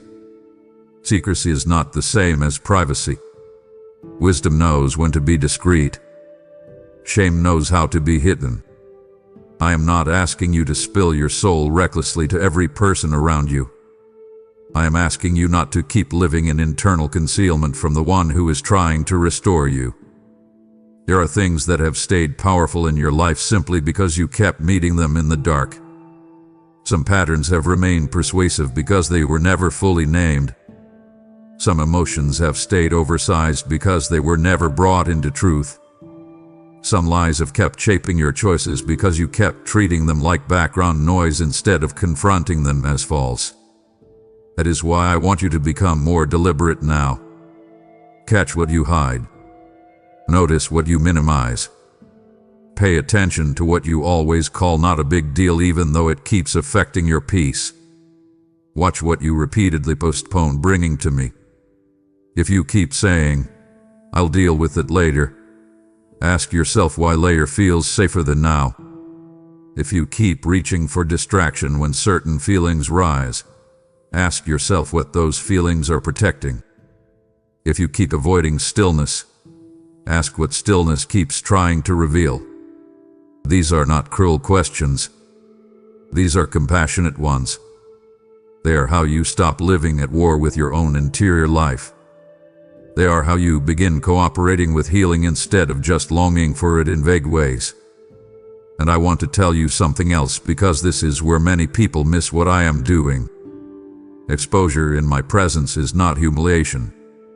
Exposure in my presence is precision. I do not bring things to the surface just to make you uncomfortable. I bring them to the surface because I am specific. I know exactly where the root is. I know what memory attached itself to that behavior. I know what disappointment created that belief. I know what wound taught you that certain false comforts were necessary. I know where fear first entered. I know when trust broke. I know why you became so self-protective. I know why you learned to hide. That is why when I bring something into the light, I am not shaming you. I am targeting what had been hurting you for too long. Let me do that. Stop resisting the light just because your first reaction is discomfort. Stay. Listen. Breathe. Let me show you what is really there. Let me separate the wound from your identity. Let me separate the lie from your story. Let me separate the shame from the truth. This is not me taking something from you that you need. This is me removing what has been stealing from you quietly for years. So now, receive this as a father's invitation and a father's command. Stop hiding. Stop turning your face away the moment conviction touches you. Stop changing the subject internally when truth gets close. Stop rushing back into noise every time silence begins revealing something real. Sit down with me. Open your hands. Tell the truth, even if it shakes a little as it comes out. You do not need grammatic language. You do not need to make it poetic. You only need to be real. Say what it is. Name the habit. Name the fear. Name the resentment. Name the grief. Name the self-hatred. Name the longing. Name the lie.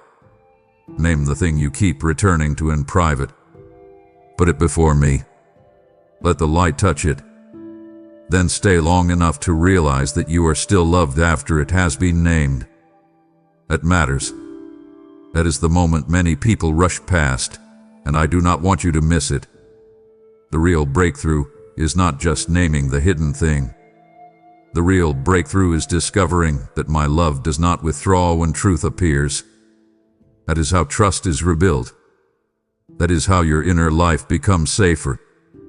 That is how you stop splitting yourself into acceptable parts and unacceptable parts. Look around, my child. Look at the evidence in your own life. Think of the times I already let discomfort rise in order to reveal something. Think of the moments when a private habit suddenly felt heavier than before. Think of the times a memory came back not to torment you but because healing was trying to reach it. Think of the moments when your peace left and would not return until you admitted what was actually happening. That was not cruelty. That was care. That was me refusing to let hidden things continue shaping your life from the shadows. I have been watching the places you hide, and I am telling you now with gentleness and strength, you do not have to live there anymore. Come into the light. Come without your mask. Come without your defense. Come without the polished version that knows how to sound okay. Let your soul be known where it can finally be healed. I am not waiting on the other side of honesty with punishment. I am waiting there with presence, precision, and peace. Let that be enough to move you. Let that be enough to make you brave. Let that be enough to make you stop hiding from the one who already sees you and still chooses, with full knowledge, to stay. My child, there is a lie I need to break inside you because it has distorted the way you hear my nearness. Somewhere along the way, part of you started believing that if I am watching closely, then I must be watching for the wrong move. You have felt my presence near a weak place and assumed I was there to catch you failing. You have felt conviction rise and interpreted it as proof that I was disappointed before you even made the full turn. You have sensed my gaze and imagined scrutiny instead of safety. That is not how I love you. That is not how I watch you. I am not standing over your life with folded arms waiting for your next mistake so I can confirm your worst fears about yourself. I am not collecting evidence against you. I am not hoping you slip so I can finally justify distance. I am not emotionally pacing around your life waiting for you to prove you are not worthy. My child, listen to me. I watch for your return. I watch for the small turn in your heart before anyone else would even notice it. I watch for the moment your resistance softens. I watch for the moment your hand hesitates before sending what should not be sent. I watch for the instant your eyes fill with tears because truth finally touched the place you had kept numb. I watch for the sigh that means you are tired of carrying what you were never meant to carry alone. I watch for the pause before the bad decision when your spirit starts remembering that peace matters more than relief. I watch for the instant you stop defending what is hurting you. I watch for the moment you finally say, Lord, I do not want this anymore, even if you say it while still shaking. Those moments matter to me more than you realize. Heaven notices them. I notice them. They are not small. They are the first signs of return. They are the hidden hinges of restoration. And I need you to understand this because it will change the way you respond when conviction comes. Conviction is not rejection. Conviction is my love refusing to let you become comfortable too far from peace. Conviction is not me pushing you away. It is me drawing you back before the distance grows deeper. Conviction is not me saying, look what you have done. It is me saying, Come back before this becomes heavier than it needs to be. I know you have felt shame in those moments. I know your first instinct is often to pull away, hide, distract yourself, delay prayer, postpone honesty, or tell yourself you will deal with it later. But that delay has cost you. That delay has given lies more room than they deserved. That delay has turned small moments of drift into longer seasons of inner distance. I do not want that for you anymore. So let me say this plainly and personally. When you feel me near your weakness, do not run. Turn. When your peace starts leaving, do not panic. Pause. When your spirit becomes uneasy, do not argue your way around it. Listen. When conviction touches you, do not build a defense. Open the door. The enemy wants you to interpret my nearness as danger so that you keep hiding from the very presence that would restore you fastest.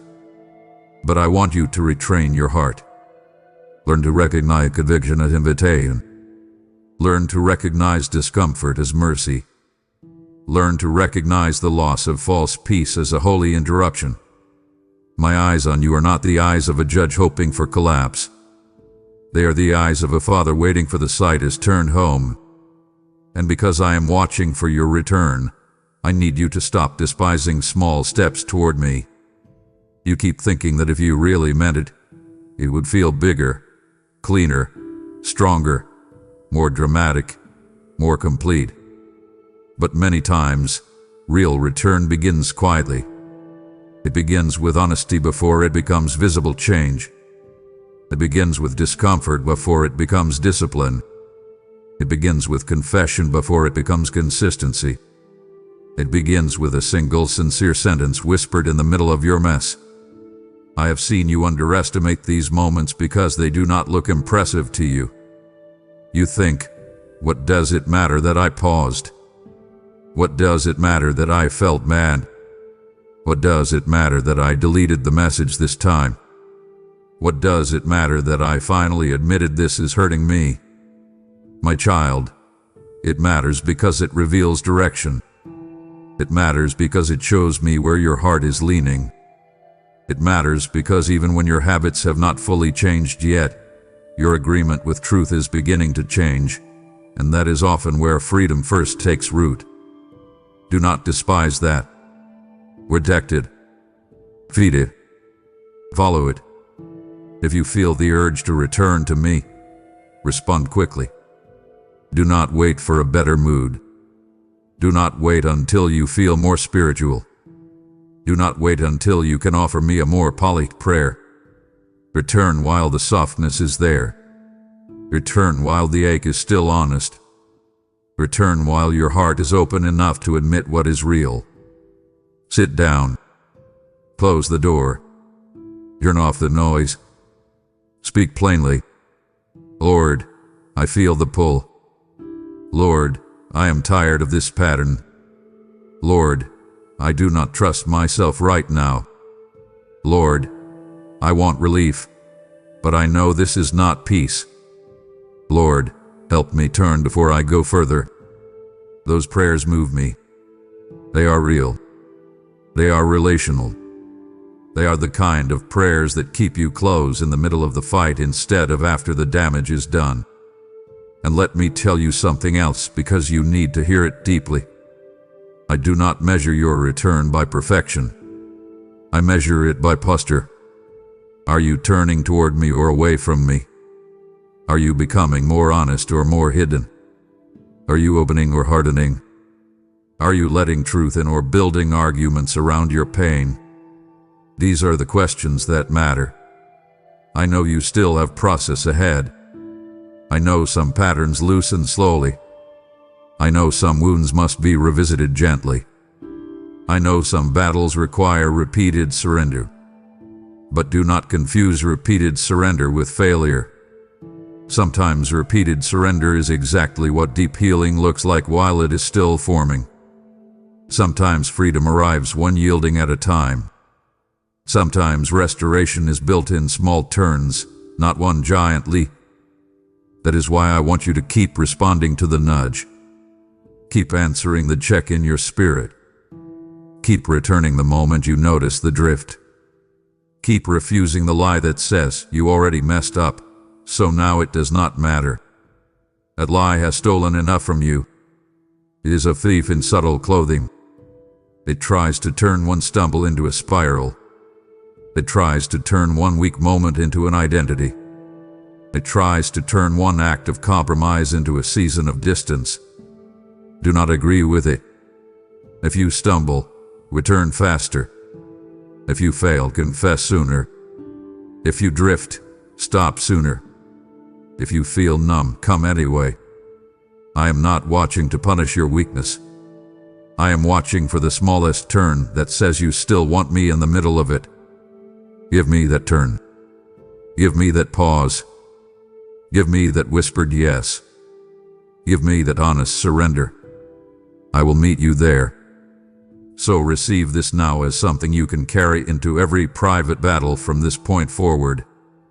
The next time you feel conviction, do not interpret it as the beginning of rejection. Interpret it as the beginning of rescue. The next time your peace leaves, do not rush to numb the discomfort. Ask what I am protecting you from. The next time your spirit becomes uneasy, do not assume you are simply overthinking. Sit with me and let me show you what your soul already knows. The next time you feel ashamed after a bad choice, resist the urge to disappear. Come back quickly. Come while the shame is still trying to convince you to hide. Come before the enemy turns one mistake into a narrative about who you are. Come and let me separate the action from your identity. Come and let me remind you that the fact you feel the ache means your heart is still responsive. Come and let me show you that I have not moved away just because you are disappointed in yourself. Look around, my child. Look back over your life and notice how many times I was already drawing you before you fully turned. Look at the moments when you felt uneasy before you had language for it. Look at the times you knew something was off and could not enjoy what once tempted you the same way. Look at the moments when your spirit kept nudging you even while your flesh still wanted the wrong thing. That was not condemnation.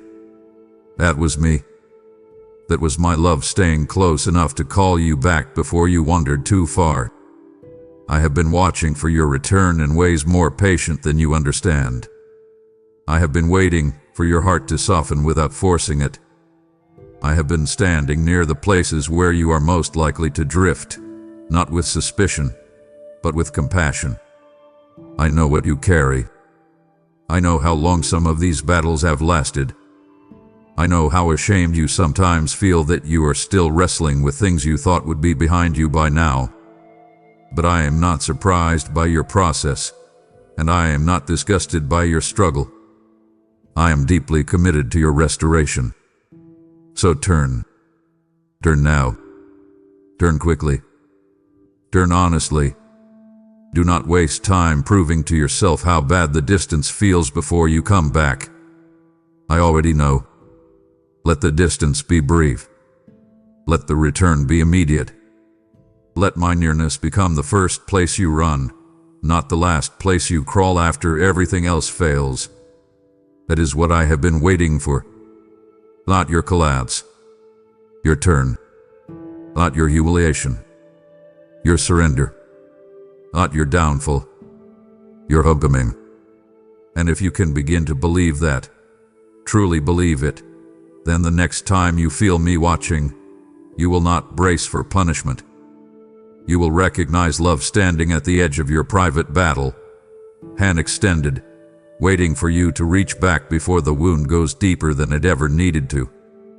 My child, I want you to pay close attention to what has been happening inside you lately, because you have been calling some things stress that are actually much more personal than that. You have felt unsettled in moments that should have felt simple. You have walked away from certain conversations with a heaviness you could not explain. You have noticed that some of the things you used to run toward do not satisfy you the way they once did. You have felt a strange discomfort in places that once felt familiar. You have found yourself reaching for distractions that no longer numb you the same way. And because you could not easily explain it, you told yourself you were just overthinking, or maybe just tired, or maybe just in a strange season. But I want you to stop dismissing what your spirit hath been trying to tell you. Some of that restlessness is me. Some of that uneasiness is not confusion. Some of that inner friction is not random emotional noise. It is my love refusing to let you become comfortable in places that are quietly draining you. I need you to hear this deeply, because if you misunderstand this, you will keep trying to medicate the very signal that is trying to save you. When I begin drawing you closer, things that once felt normal start feeling off. When I begin reclaiming deeper ground in your inner life, compromises that used to blend into the background begin to stand out sharply. When your spirit starts waking up, old comforts begin to feel counterfeit. A discomfort is not cruelty. It is not rejection. It is not me punishing you with a sensitive conscience just to make your life harder. It is mercy. It is my hand pressing against the false peace you have leaned on for too long. It is the holy disturbance that happens when I love you too much to let you keep making a home in places that cannot hold your soul safely. You have asked for peace, but sometimes when peace begins approaching, it first disrupts what hath been pretending to be peace. You have asked for healing, but healing does not always arrive as immediate comfort. Sometimes healing begins by making you aware of what has been hurting you all along. You have asked me to draw you close, but closeness with me will often make you less able to enjoy what was once quietly numbing you. That is not because I want you miserable. It is because I want you free. And freedom often starts with discontent in the wrong places. Think about your own life for a moment. Look around your recent days. How many times have you felt that subtle but steady inner signal that something is not sitting right? How many times have you tried to ignore it because dealing with it felt inconvenient? How many times have you called discernment anxiety because anxiety felt easier to explain? How many times have you rushed to quiet the discomfort before asking what it was trying to reveal? My child, stop doing that. Pause. Date. Listen. Let the discomfort speak before you silence it. Let your spirit finish the sentence before your habits interrupt it. Do not be so quick to escape the very tension that may be exposing where you have been settling. You are not crazy. You are not just becoming too sensitive. You are not broken because certain things no longer fit the way they once did. In many ways, that is evidence of growth. That is evidence that my nearness is becoming harder for your soul to ignore. That is evidence that what once passed as normal is now being measured against a deeper hunger for truth, rest, and real peace. I have been watching you closely in these moments because I know how easy it is for you to resent the restlessness rather than receive it. But do not resent what may be rescuing you. Do not label as annoying what may actually be holy. Do not call the loss of counterfeit comfort a setback when it may be the beginning of real transformation. Come here. Sit with me in the tension. Let me show you what the restlessness is pointing toward. Let me uncover what your soul has been trying to say while your mind keeps looking for the quickest way out. And because this restlessness is so personal, I need you to understand that it is often attached to the places where you have been negotiating with yourself. There are things you already know do not fit who you are becoming, but you have kept them close because they are familiar. There are habits you know leave you emptier, but they are predictable, and predictability can feel safe when life has been uncertain. There are conversations you keep allowing because part of you still craves what they seem to offer, even though your peace leaves every time. There are thought patterns you have been tolerating because they feel old and known, even though they keep dragging your heart back into the same tired places. There are emotional attachments that no longer nourish you, but you have kept them alive because releasing them would require grieving what they never truly became. I know all of that. I see the emotional bargains you make. I see the small compromises you label as harmless. I see the places where your spirit checks you, but your mind starts defending what your soul is already tired of carrying. That is why the restlessness grows.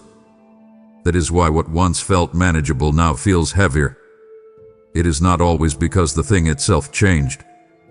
Sometimes it is because I have been pressing closer, and my nearness exposes what your survival habits learn to normalize. This is where I want you to become brave in a new way. Do not just ask, why do I feel off? Ask, what am I still tolerating that my spirit is no longer willing to call peace? That question matters. Ask it honestly. Ask it without defensiveness. Ask it without immediately rushing to protect what is familiar. Then stay with me long enough to hear the answer. You already know some of it. Deep down, you do. There are places in your life where you have been trying to keep one foot in comfort and one foot in calling. There are places where you have wanted the peace I offer while still clinging to the patterns that quietly sabotage it. There are places where you have wanted clarity while protecting confusion because confusion delays the pain of change. My child, I am not speaking this to shame you. I am speaking it because I love you enough to be specific. Vague spirituality will not free you from precise patterns. General longing will not break specific agreements. If something keeps costing you peace, stop pretending the price is of glear.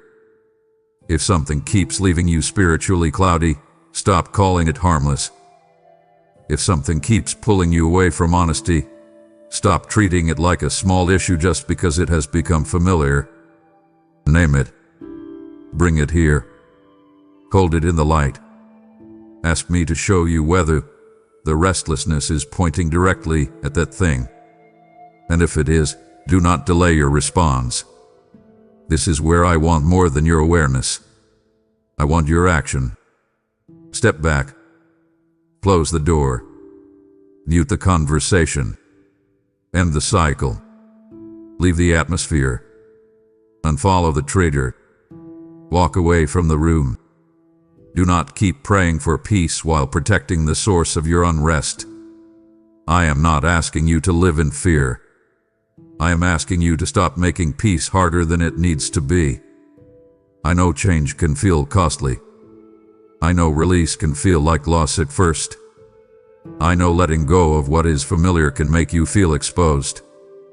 But what you call familiar has often become a soft prison. What you call manageable has often become a drain. What you call not that serious has often become the background leak that keeps your soul from feeling steady.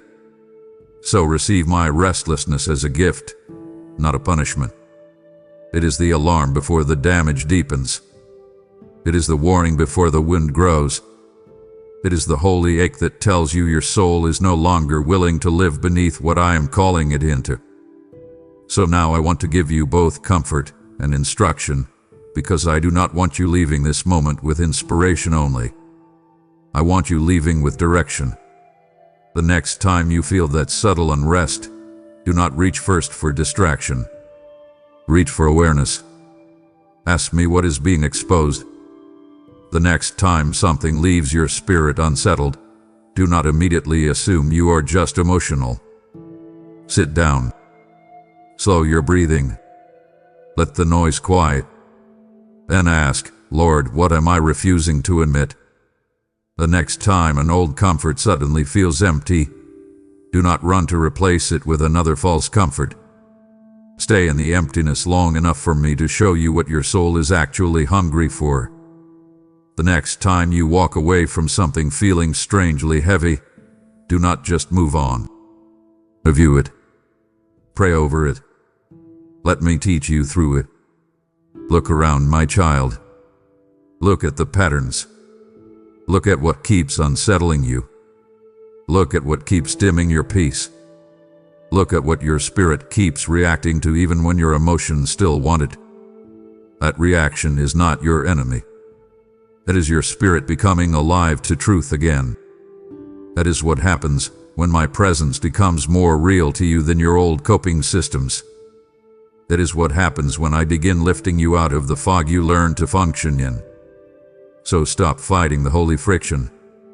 Welcome it. Let it guide you. Let it refine you. Let it interrupt what has been quietly stealing from you. I have been watching your restlessness not because I enjoy seeing you uncomfortable, but because I know what your soul could become if you stopped settling. I know what peace could feel light in you if you stopped protecting what keeps disturbing it. I know what clarity could look like if you stopped calling compromise normal. I know what joy could return if you stopped feeding the things that dull your spirit. That is why I am saying this with such care and such strength. Do not numb what I am trying to use. Do not silence what I am trying to reveal. Do not run from the ache if the ache is leading you toward freedom. Bring it to me. Sit with me in it. Let it become revelation. Let it become repentance where needed. Let it become release.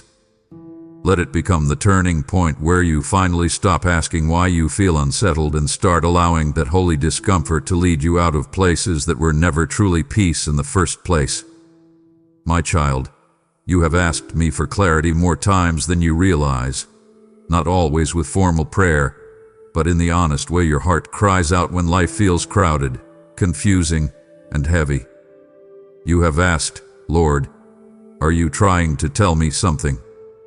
You have wondered, was that you? You have looked for reassurance, direction, confirmation, and comfort. And I want to answer you plainly now, because I do not want you to keep overlooking what I have been doing right in front of you. I have been leaving signs all around you. I have not been silent. I have not been absent. I have not been withholding direction while watching you stumble in the dark. I have been speaking more often than you think, but you have sometimes dismissed what was sacred because it arrived quietly. You have called it coincidence when it was care. You have called it random when it was response. You have called it timing when it was tenderness. You have called it just a weird feeling when it was discernment. You have called it something told me when it was my spirit leaning close. I have been there in the repeated themes that keep showing up when your heart is ready to hear something you keep avoiding. I have been there in the conversations that hit too close to home to be accidental. I have been there in the message that reached you at the exact moment you were considering something you should not have been considering. I have been there in the unexpected delay that irritated you at first but later protected you from what would have gone wrong. I have been there in the door that closed and then gave you peace after the initial sting wore off. I have been there in the uneasy feeling you could not shake before you made a choice. I have been there in the deep calm that settled over you in a moment that should have been overwhelming. I have been there in the dream that lingered longer than ordinary dreams do. I have been there in the sudden thought to pray, the sudden urge to leave, the sudden sense that something was off, the sudden softness that kept you from speaking out of anger, the sudden memory that surfaced right when you needed it. My child, those things are not always small. You have made them small because you were not sure how to trust them, but I want you to stop shrinking what I have been using. I do not always write across the sky. I do not always shake the room. I do not always arrive with drama. Sometimes I guide with a whisper because I am training your spirit to recognize me in the ordinary. Sometimes I repeat a theme because your heart is ready but still hesitant. Sometimes I let something happen twice, 3 times, in different ways, not to be theatrical, but to make it harder for you to dismiss. That is not manipulation. That is mercy. That is me leaning in because I know you are slower to trust what you cannot control. I know you like certainty. I know you prefer things you can explain neatly. I know you get nervous when guidance feels subtle because subtlety requires sensitivity, and sensitivity requires stillness, and stillness has often been uncomfortable for you. But I am inviting you now into a more mature awareness. Stop waiting only for dramatic signs while overlooking the daily ways I am already guiding you. Stop asking for confirmation while ignoring the pattern that has already been repeated enough times to get your attention. Stop calling repeated inner checks nothing just because they are inconvenient. Stop brushing past the things that keep returning. Slow down. Review your recent days. Look back carefully. Where have you seen repeated nudges? Where has the same truth kept showing up? Where have you felt peace in one direction and pressure in another? Where has a warning stayed with you longer than it should have if it were only random? Those places matter. That repetition matters. I have been using it because repetition, when it comes with spiritual weight, is not always redundancy. Sometimes it is rescue. Sometimes it is me making sure the message gets through before the moment passes. And because I have been leaving signs, I also want you to understand why I sometimes allow the same kind of message to keep reaching you in different forms. It is not because I enjoy making you uncomfortable. It is because I know how easily you rationalize what your spirit already recognizes. I know how quickly you can talk yourself out of discernment if obedience feels costly. I know how easily you can reinterpret a warning if your emotions are attached to the outcome you want. That is why I sometimes confirm something through multiple doors. A private uneasiness, then a conversation, then a delayed plan, then a message that lands with unusual force, then a sudden loss of peace when you move toward the wrong thing. That layering is not accidental. That is my kindness becoming persistent. That is my voice circling the same issue because I love you too much to let your own rationalizations carry the whole room. Think of your life right now. There are likely places where I have already been doing exactly this. There are patterns I have highlighted more than once. There are choices I have unsettled more than once.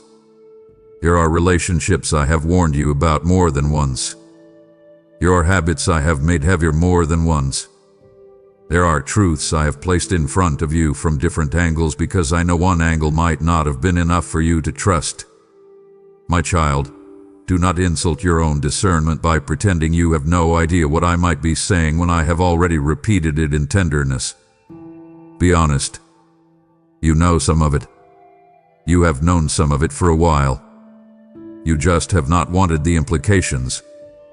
You have not wanted what obedience would require. You have not wanted the ending, the boundary, the confession, the release, the change in rhythm, the conversation, the letting go, the stepping back, the deeper surrender.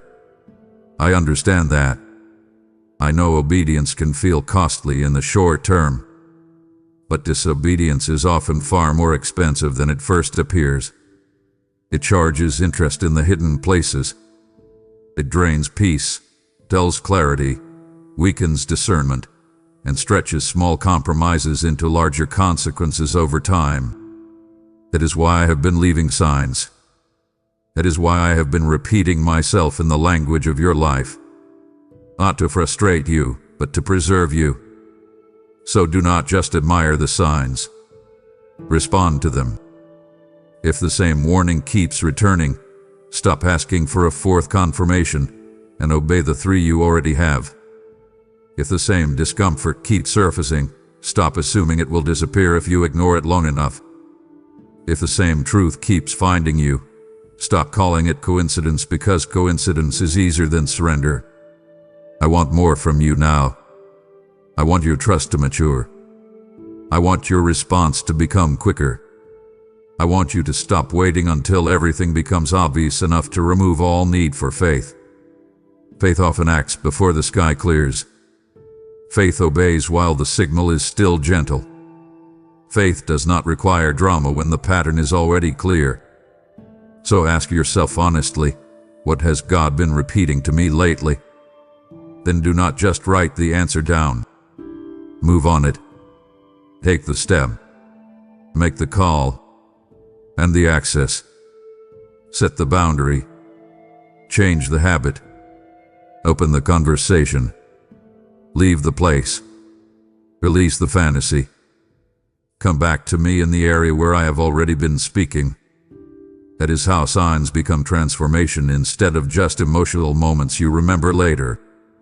So hear me now with all the warmth and all the weight I can place into these words. Stop calling it coincidence. Stop dismissing what your spirit has recognized simply because your mind wants a cleaner explanation. Stop shrinking the holy into something casual because the holy arrived quietly. Look around, my child. Review your recent path. Where did the same message keep appearing? Where did the same check in your spirit keep rising? Where did peace increase when you stepped back? Where did peace leave when you moved closer to something you should have left alone? Where did a repeated delay become a repeated warning? Where did a repeated invitation become a repeated test? Where did my hand keep touching the same area of your life from different angles? That is where I have been speaking. That is where I have been signaling. That is where I have been standing close enough to make sure you do not say later, "I had no idea." You may not know every detail yet, but you know enough to take the next step. And that is what I am asking for now. Not complete certainty. The next step. Not a fully mapped future. The next act of obedience. Not perfect clarity in every direction. The courage to respond where I have already made myself clear. Come on, my child. Do not stay in the hallway of hesitation. Do not keep staring at signs as if they are decorations. They are directions. They are invitations. They are warnings. They are gifts. They are my way of saying, I am here. I see the road ahead. Trust me enough to move. I have been watching your life with care too deep to leave you unguided. I have been planting clues with precision. I have been arranging moments with tenderness. I have been confirming things because I know your heart needs reassurance when change feels costly. But now I want more than your recognition. I want your response. Answer the nudge. Respect the pattern. Follow the peace. Honor the warning. And when you do, you will begin to realize something beautiful. The signs were never about making your life feel mysterious. They were about making my nearness unmistakable. They were about teaching you that you are not wandering without a Father's eye on you. They were about showing you that even in ordinary days, I have been guiding, guarding, correcting, comforting, and calling. So stop brushing past the breadcrumbs of grace I have been leaving all around your life. Gather them. Follow them. Let them lead you. I am not hiding from you, my child. I am teaching you how to recognize me. And once you stop calling my fingerprints coincidence, your whole life will begin to feel less like confusion and more like a conversation with the one who has been watching over you all along. My child, come closer and listen carefully, because this is where your heart has often become overwhelmed. You keep trying to make sense of your life from inside the immediate moment, and the immediate moment is often loud, heavy, and emotionally persuasive. A bill arrives. A relationship shifts. A delay stretches longer than you expected. A conversation bruises your heart. A temptation rises. A memory returns. A door closes. A body grows tired. A prayer seems unanswered. And suddenly that one moment starts feeling bigger than your whole story. I know how that feels from where you stand. I know how quickly one difficult hour can color your whole perspective. I know how a single disappointment can make the future feel dimmer than it really is. I know how easily you can start measuring your life by what is hurting right now instead of by what I am building over time. But I need you to hear me in a deeper way than before. I do not only see what is in front of you. I see what is in front of you. I see the road after the road. I see the ripple after the choice. I see what this season is producing even when all you can feel is what it is costing. That is why my watching over you is so much more than observation. I am not simply looking at your present. I am guarding your future while you are still reacting to your present. I know what that one message would awaken if you sent it. I know what that one compromise would normalize if you allowed it. I know what that one relationship would slowly teach your heart to accept if it continued. I know what that one delay is protecting you from, and I know what that one season of waiting is preparing you to carry. You call it just one moment, but I see the momentum behind it. You call it just one decision, but I see the direction it creates. You call it just one conversation, but I see what it plants in your soul and what it might harvest months later if you keep watering it. That is why I interrupt you sometimes before you understand why. That is why I remove peace before you fully step into something that looked harmless. That is why I let uneasiness sit in your chest longer than you would prefer. That is why I sometimes close doors so suddenly that you barely have time to process it before they are gone. It is not because I am making your life harder. It is because I am seeing farther. I am not trying to deprive you of relief. I am protecting what your relief would cost if it is chosen carelessly. My child, let this settle into you. The reason I am sometimes firm is because the future I am guarding is precious. The life I have marked for you is not small. The peace I want to establish in you is not shallow. The clarity I want you to live with is not fragile. And because what I am building in you is weighty, I cannot let every moment be ruled by how the moment feels. Some things that feel good now would make you weaker later. Some things that feel painful now will make you stronger later. Some things that feel like loss now are actually removing what would have become poison later. Some things that feel confusing now will become obvious, my child. Stay here with me for this, because this is one of the places where your heart has carried the most quiet pain. You have lived through seasons where nothing seemed to move the way you hoped. You prayed and waited. You asked and listened. You tried to stay faithful. You tried to keep your heart soft. You tried to believe that I was near. But the days stretched. The answers did not come the way you expected, and what began as patience slowly started feeling like ache. I know those seasons. I watched you in them. I saw the mornings when you woke up hoping something would finally shift. I saw the nights when you went to bed disappointed again because what you longed for still had not arrived. I saw the way you kept checking the same emotional doorway, the same practical doorway, the same relational doorway, hoping the handle would finally turn. I saw the weariness that grew when nothing obvious changed. I saw the questions you asked in silence because you did not want to sound ungrateful, but your heart was tired and needed answers. Why is this taking so long? Did I miss something? Am I being punished? Did you forget me? Why do others seem to move ahead while I am still standing here? My child, I heard every one of those questions, even the ones you never finished. And I need you to hear me with both tenderness and strength. Those delays were not empty. That waiting was not wasted. My silence was not absence. I was rebuilding you in secret. I was working in places no one else could see, and many times, not even you could see it clearly because you were measuring progress by movement around you while I was measuring progress by transformation within you.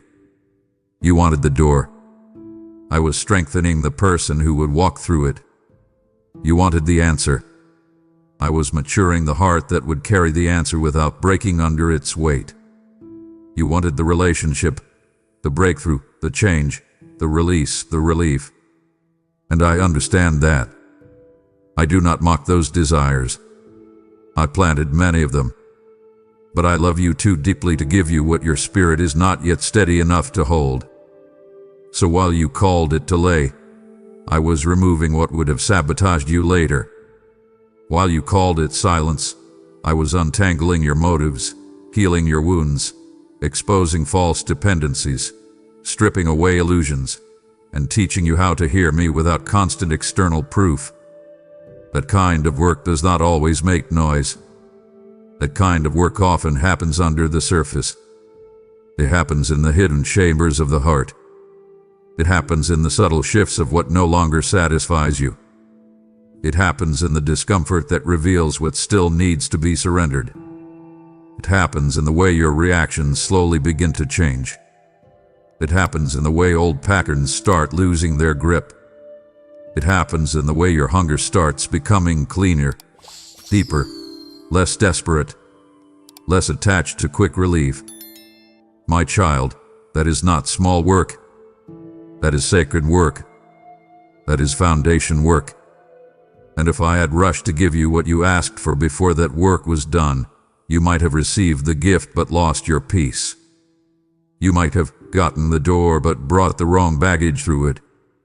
You might have entered the promise with the same old fears, the same old habits, the same old wounds, the same old need for control, and then wondered why what should have blessed you started feeling heavy. I know what I am protecting. I know what I am preparing. I know what you asked for, and I know what that answer will require from you once it arrives. That is why some delays were not denials. They were construction zones in the spirit. They were sacred spaces where I was doing quiet work with eternal consequences. So stop calling every slow season abandonment. Stop assuming that because you cannot see visible movement, nothing is happening. Stop insulting the hidden work just because it does not satisfy your timeline. Come closer. Let me teach you how to honor what is growing in the dark. Seeds do not shout while they root. Foundations do not sparkle while they set. Deep work rarely announces itself while it is still forming. But it matters. It matters more than the visible things you keep fixating on. I have been watching you in the waiting, and I have not been idle for 1 second.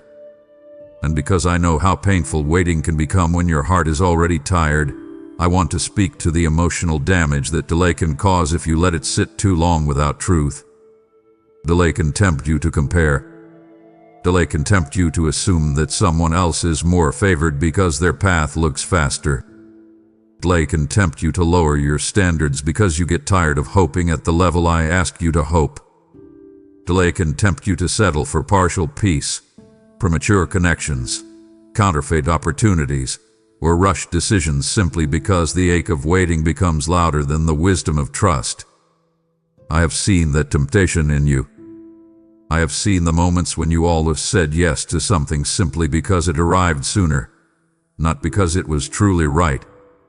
I have seen the moments when you considered reopening doors I had already closed because at least they were familiar, and familiar can feel safer than uncertainty when the waiting stretches long. I have seen the moments when you nearly talked yourself into believing that almost right was close enough because you were exhausted by the silence. That is why I want you to understand this clearly. The longer the wait, the more careful you must become with what tries to present itself as relief. Not everything that breaks the silence is my answer. Not everything that shows up in your waiting is sent to bless you. Some things arrive simply to test whether delay has weakened your discernment. Some things show up to see whether weariness has made you easier to access. Some things come dressed as provision but are really invitations to settle beneath what I prepared. That is why my watching becomes even more intense in your waiting seasons. I know how vulnerable a tired heart can be. I know how seductive quick answers can look when your soul has been hungry for movement. I know how easy it is to mistake motion for progress when you have been standing still for too long. But my child, do not let the ache of waiting make you cheap with your yes. Guard your heart. Guard your standards. Guard your spirit. Guard the promises I placed in you. Do not hand sacred things to urgent feelings. Do not surrender long-term peace to short-term relief. If something is truly from me, it will not require you to betray the work I have been doing in secret. It will not ask you to silence your discernment. It will not demand that you override the peace I have been training you to honor. It will not ask you to trade clarity for speed. That is why I need you to become more disciplined in the wait, not less. When the silence stretches, pray deeper, not just louder. When the answer seems slow, examine your heart, not just the door. When nothing seems to move, ask what is moving in you. Ask what no longer feels the same. Ask what old attachments are weakening. Ask what desires are being purified. Ask what false comforts are being exposed. Ask what control is being loosened. Ask what fear is being named. Ask what version of you is quietly dying so a truer one can live. These are not distractions from your prayer. They are often the answer forming within your prayer. The waiting season is not just about what you are waiting for. It is about who you are becoming while you wait. And I have seen more change in you than you realize. You have become slower to run to certain things. You have become more aware of what steals your peace. You have become more sensitive to what is counterfeit. You have become less satisfied by shallow comfort. You have become more honest about what is really hurting. You have become more teachable in some places, more tender in others, more aware of your need for me, more conscious of how quickly the wrong thing can feel right when you are lonely or tired. That is growth. Quiet growth, yes. Hidden growth, yes. But real growth. Do not despise it just because it did not come with fireworks. Do not call yourself stagnant when I can see roots deepening beneath the surface. Roots matter. Roots keep you standing when the wind comes. Roots keep blessing from becoming burden. Roots keep open doors from becoming collapsing rooms. I have been strengthening your roots in secret, and that is love, not neglect. So now I want to give you a direct instruction, because I do not want this to remain something you simply feel. I want it to become something you live.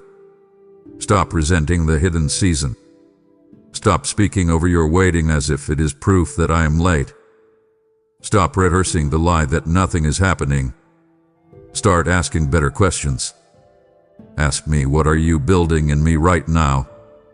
Ask me, what would I mishandle if I got the answer too soon? Ask me, what part of me are you protecting from being carried into the next season? Then stay with me long enough to hear what your soul has been avoiding. And while you wait, do not sit in passive frustration. Repair. Clean the inner room. Strengthen the weak places. Release what no longer fits. And the access points that keep draining your peace. Practice the obedience you will need later. Learn how to rest now, because the next season will require steadiness. Learn how to hear me now, because the next season will come with more noise. Learn how to guard your peace now, because the next season will bring more visibility, more pressure, more decisions, more voices, and you will need the quiet strength I have been cultivating in secret. Look around, my child. Look back over the delays that once broke your heart. How many of them now make more sense than they did before? How many times did what felt like painful silence later reveal itself as protection, preparation, or purification? How many times did you eventually see that if I had answered you earlier, you would have entered with the wrong attachments, the wrong expectations, or the wrong emotional weight? That pattern is not accidental. That is my faithfulness. That is my wisdom outrunning your impatience. That is my love refusing to hand you a future you were not yet healed enough to enjoy. So breathe. Relax your grip. Stop staring at the clock as if time alone tells the story. Let me be God in the hidden places. Let me do the work that does not impress the world but secures your soul. Let me keep shaping you where no one applauds. Let me keep rebuilding what pain weakened. Let me keep clearing the old rubble so the next thing I place in your hands has somewhere stable to stand. I have not forgotten you in the delay. I have not ignored you in the silence. I have been with you, near you, watching you, rebuilding you, protecting you from premature answers, preserving you from counterfeit relief, and preparing a version of you that will be able to step into what is coming without losing the peace I am teaching you now. So stay with me.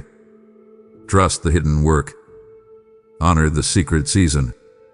Do not run ahead because you are tired. Do not settle because you are lonely. Do not force movement because silence makes you uncomfortable. Stay under my hand. Stay near my voice. Let me finish what I started in the dark, because when the time comes and the door finally opens, you will not merely say, "At last." You will say, with deeper understanding than before, "Now I see why he waited. Now I see why he watched so closely. Now I see why the delay was not empty. It was love, doing quiet work where only heaven could see." My child, you have heard how I rebuild lives in secret seasons and prepare hearts before the door opens. And now I say to you, if this message has awakened your spirit, then do not keep the light hidden in your own house. When you support this mission through super thanks, membership, or a PayPal donation in the description, you are planting seeds into a field of waiting hearts, people who feel forgotten, yet whom I am quietly preparing. I have declared, "Give, and it shall be given unto you, pressed down, shaken together, and running over, and my word does not return empty." Your offering becomes water in a dry land, oil in a weary lamp, bread for souls who are starving for hope. When you sense the urge to help this message travel farther, understand this. It is my Spirit inviting you into the harvest I am raising in hidden places across the earth. I watch how my children respond when the moment arrives, and I bless the hands that build what heaven is sending. So respond with faith. Give through super thanks, membership, with a PayPal link below, and become part of the quiet work I am doing in hearts around the world. My child, I need you to hear this with seriousness, because too many times you have blamed yourself for everything without recognizing that there are real spiritual pressures around you. There are moments when what you feel is not just mood. There are days when the heaviness is not merely stress. There are times when the confusion that suddenly rolls in, the irritation that rises too quickly, the hopelessness that shows up without warning, the strange pull toward old habits, the unusual tension after certain conversations, the heaviness that enters a room, the fog that settles over your mind, the sudden urge to isolate, the sudden urge to give up, the sudden desire to numb out. These things are not always random. The battle around you is real. The enemy does study patterns. He does look for openings.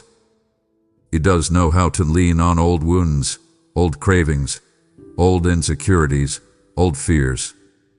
He knows how to use exhaustion, offense, loneliness, and disappointment as entry points. He knows how to make something small feel enormous in a weak hour. He knows how to amplify what is already fragile. I am telling you this not to make you fearful, but to make you awake. You cannot fight what you refuse to recognize. You cannot guard a gate you pretend does not exist. You cannot walk in freedom if you keep calling every spiritual attack just how I am. Some of what you have been tolerating is not your identity. Some of what you have been naming as personality is actually pressure.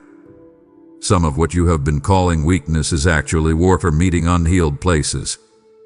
And I want you to stop agreeing with what I never named as you. You are not the sudden heaviness. You are not the intrusive fear. You are not the condemning voice. You are not the lie that tells you nothing will ever change. You are not the urge that rises in your most tired moments. You are not the mental storm that tries to define you by your lowest thoughts. Those things may press against you, but they are not your name. They are not your identity. They are not the truest thing about you. My child, I need you to separate the battle from the self. That one shift will help you more than you know. When heaviness comes, do not automatically say, "This is just me." Ask, "What is pressing on me right now?" When confusion suddenly grows loud, do not immediately trust the confusion. Ask, "What happened before this? What door opened? What thought did I entertain? What environment am I in? What wound just got touched?" That is not paranoia. That is spiritual sobriety. I have been watching these patterns in your life for a long time. I know the atmospheres that weaken you. I know the voices that drain you. I know the places that make your discernment dull. I know the content that clouds your peace. I know the unresolved wounds the enemy still tries to poke because he knows they can still sting. I know the times of day when your guard is lower. I know the kind of loneliness that makes you easier to tempt. I know the disappointments that make old lies louder. And because I know all of that, I have not left you defenseless. I have been warning you. I have been checking your spirit. I have been disturbing false peace. I have been removing comfort from things that are not safe for you. I have been leaving signs. I have been nudging you away from certain people, certain pattern, certain station, certain rhythm. I have been doing that because the battle is real. But hear the deeper truth now. The battle around you may be real, but my hand on you is greater. My authority is greater. My covering is greater. My wisdom is greater. My power is greater. The enemy may study your weaknesses, but I form your spirit. He may know where you are tired, but I know how to strengthen you. He may know what hurt you, but I know how to heal what he keeps trying to exploit.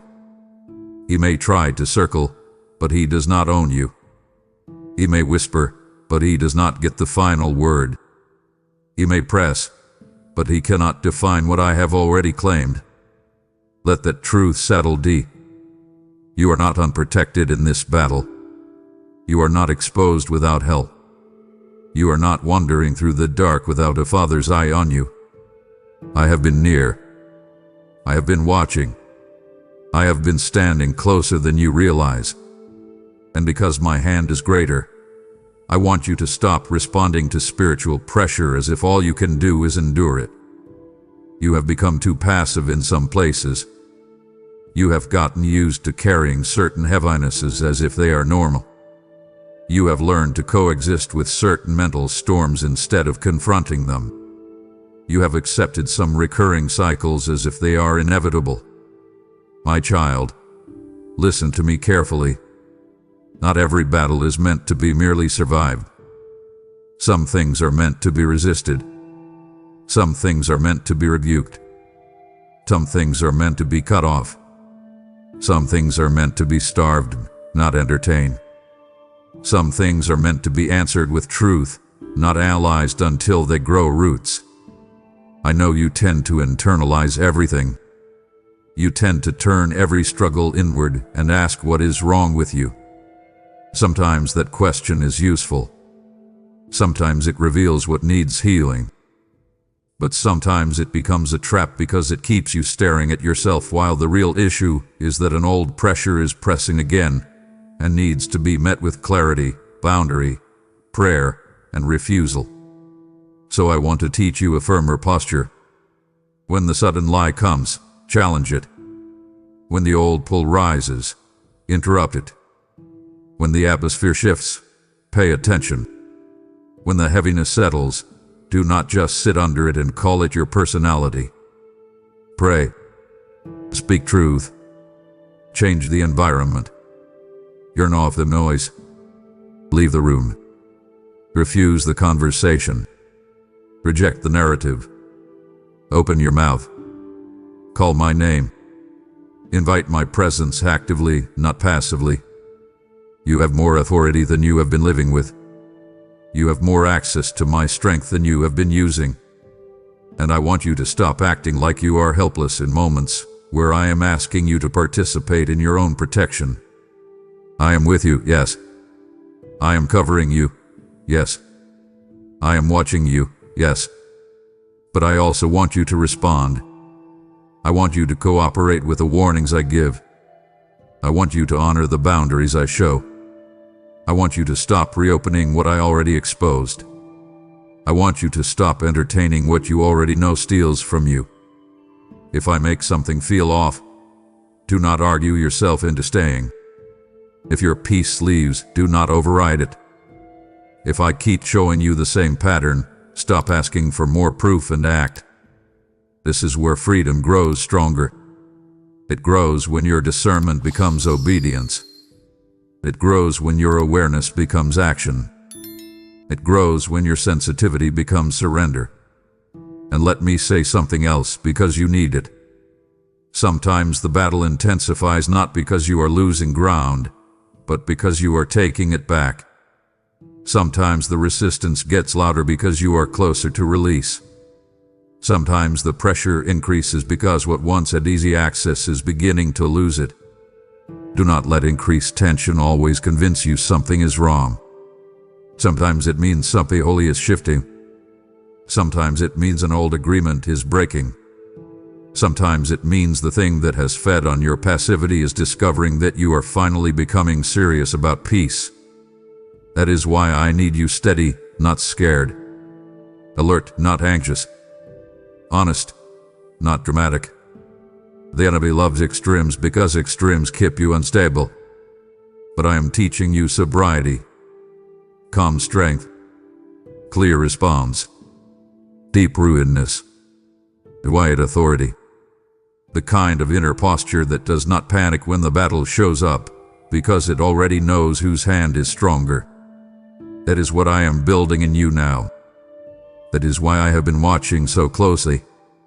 I do not want you only comforted. I want you trained. I want you to recognize what is happening faster. I want you to identify access points sooner. I want you to know when something is trying to pull you, press you, confuse you, accuse you, or bait you. And I want you to stop treating that recognition like a burden. It is protection. It is maturity. It is part of how I keep you free. So now, receive this as both warning and reassurance. Do not be naive about the battle, but do not be intimidated by it either. Be away. Be honest. Be disciplined. Guard your gates. Guard your words. Guard your atmosphere. Guard your late hours. Guard your lowly hours. Guard what enters your eyes, what lingers in your mind, what stays in your ears, what keeps stirring your emotions in unhealthy ways. Do not call this legalism. This is stewardship. This is how you honor the peace I am building in you. This is how you stop leaving doors open and then wondering why the room feels heavy. This is how you stop making yourself easy to reach. And when pressure comes anyway, because sometimes it will, do not shrink. Stand. Speak my name. Pray plainly. Lord, cover me. Lord, expose the lie. Lord, strengthen my mind. Lord, shut the door I keep reopening. Lord, help me refuse what feels familiar but is not safe. These are not weak prayers. These are warfare prayers from a child who knows where help comes from. Look around, my child. Look at how many times you were protected and did not even realize it. Look at how many moments the battle could have gone further, but something interrupted it. Look at how many nights you should have spiraled deeper, but somehow you were pulled back. Look at how many times an urge lost momentum, a lie lost its grip, a conversation ended sooner than expected, a door closed, a distraction failed, a heaviness lifted, a moment passed, and later you realized you had been spared from something worse. That was not luck. That was not chance. That was my hand. That was my covering. That was my watchful love standing between you and what wanted more access than I was willing to allow. So do not live like someone abandoned in battle. Live like someone covered. Live like someone watched over. Live like someone whose father is not merely observing from far away but actively guarding, warning, interrupting, strengthening, and teaching. The battle around you is real, yes, but my hand on you is greater. My authority over your life is greater. My purpose in you is greater. My peace is stronger than the pressure. My truth is stronger than the lie. My presence is stronger than the atmosphere. My love is stronger than what hunts your weakness. So come under that truth fully. Stop shrinking. Stop assuming every battle means defeat is near. Some battles are simply reminders that what is inside you matters enough to be fought over. And if it is worth fighting over, then it is worth guarding with me. Stand up. Stay close. Listen quickly. Obey faster. And remember, in every hidden struggle, every late-night pressure, every sudden heaviness, every internal storm, you are not standing there alone. I am already there. My eyes are on you. My hand is on you. My voice is near you. And what is trying to reach you does not have more authority than the Father who has already claimed you as his own.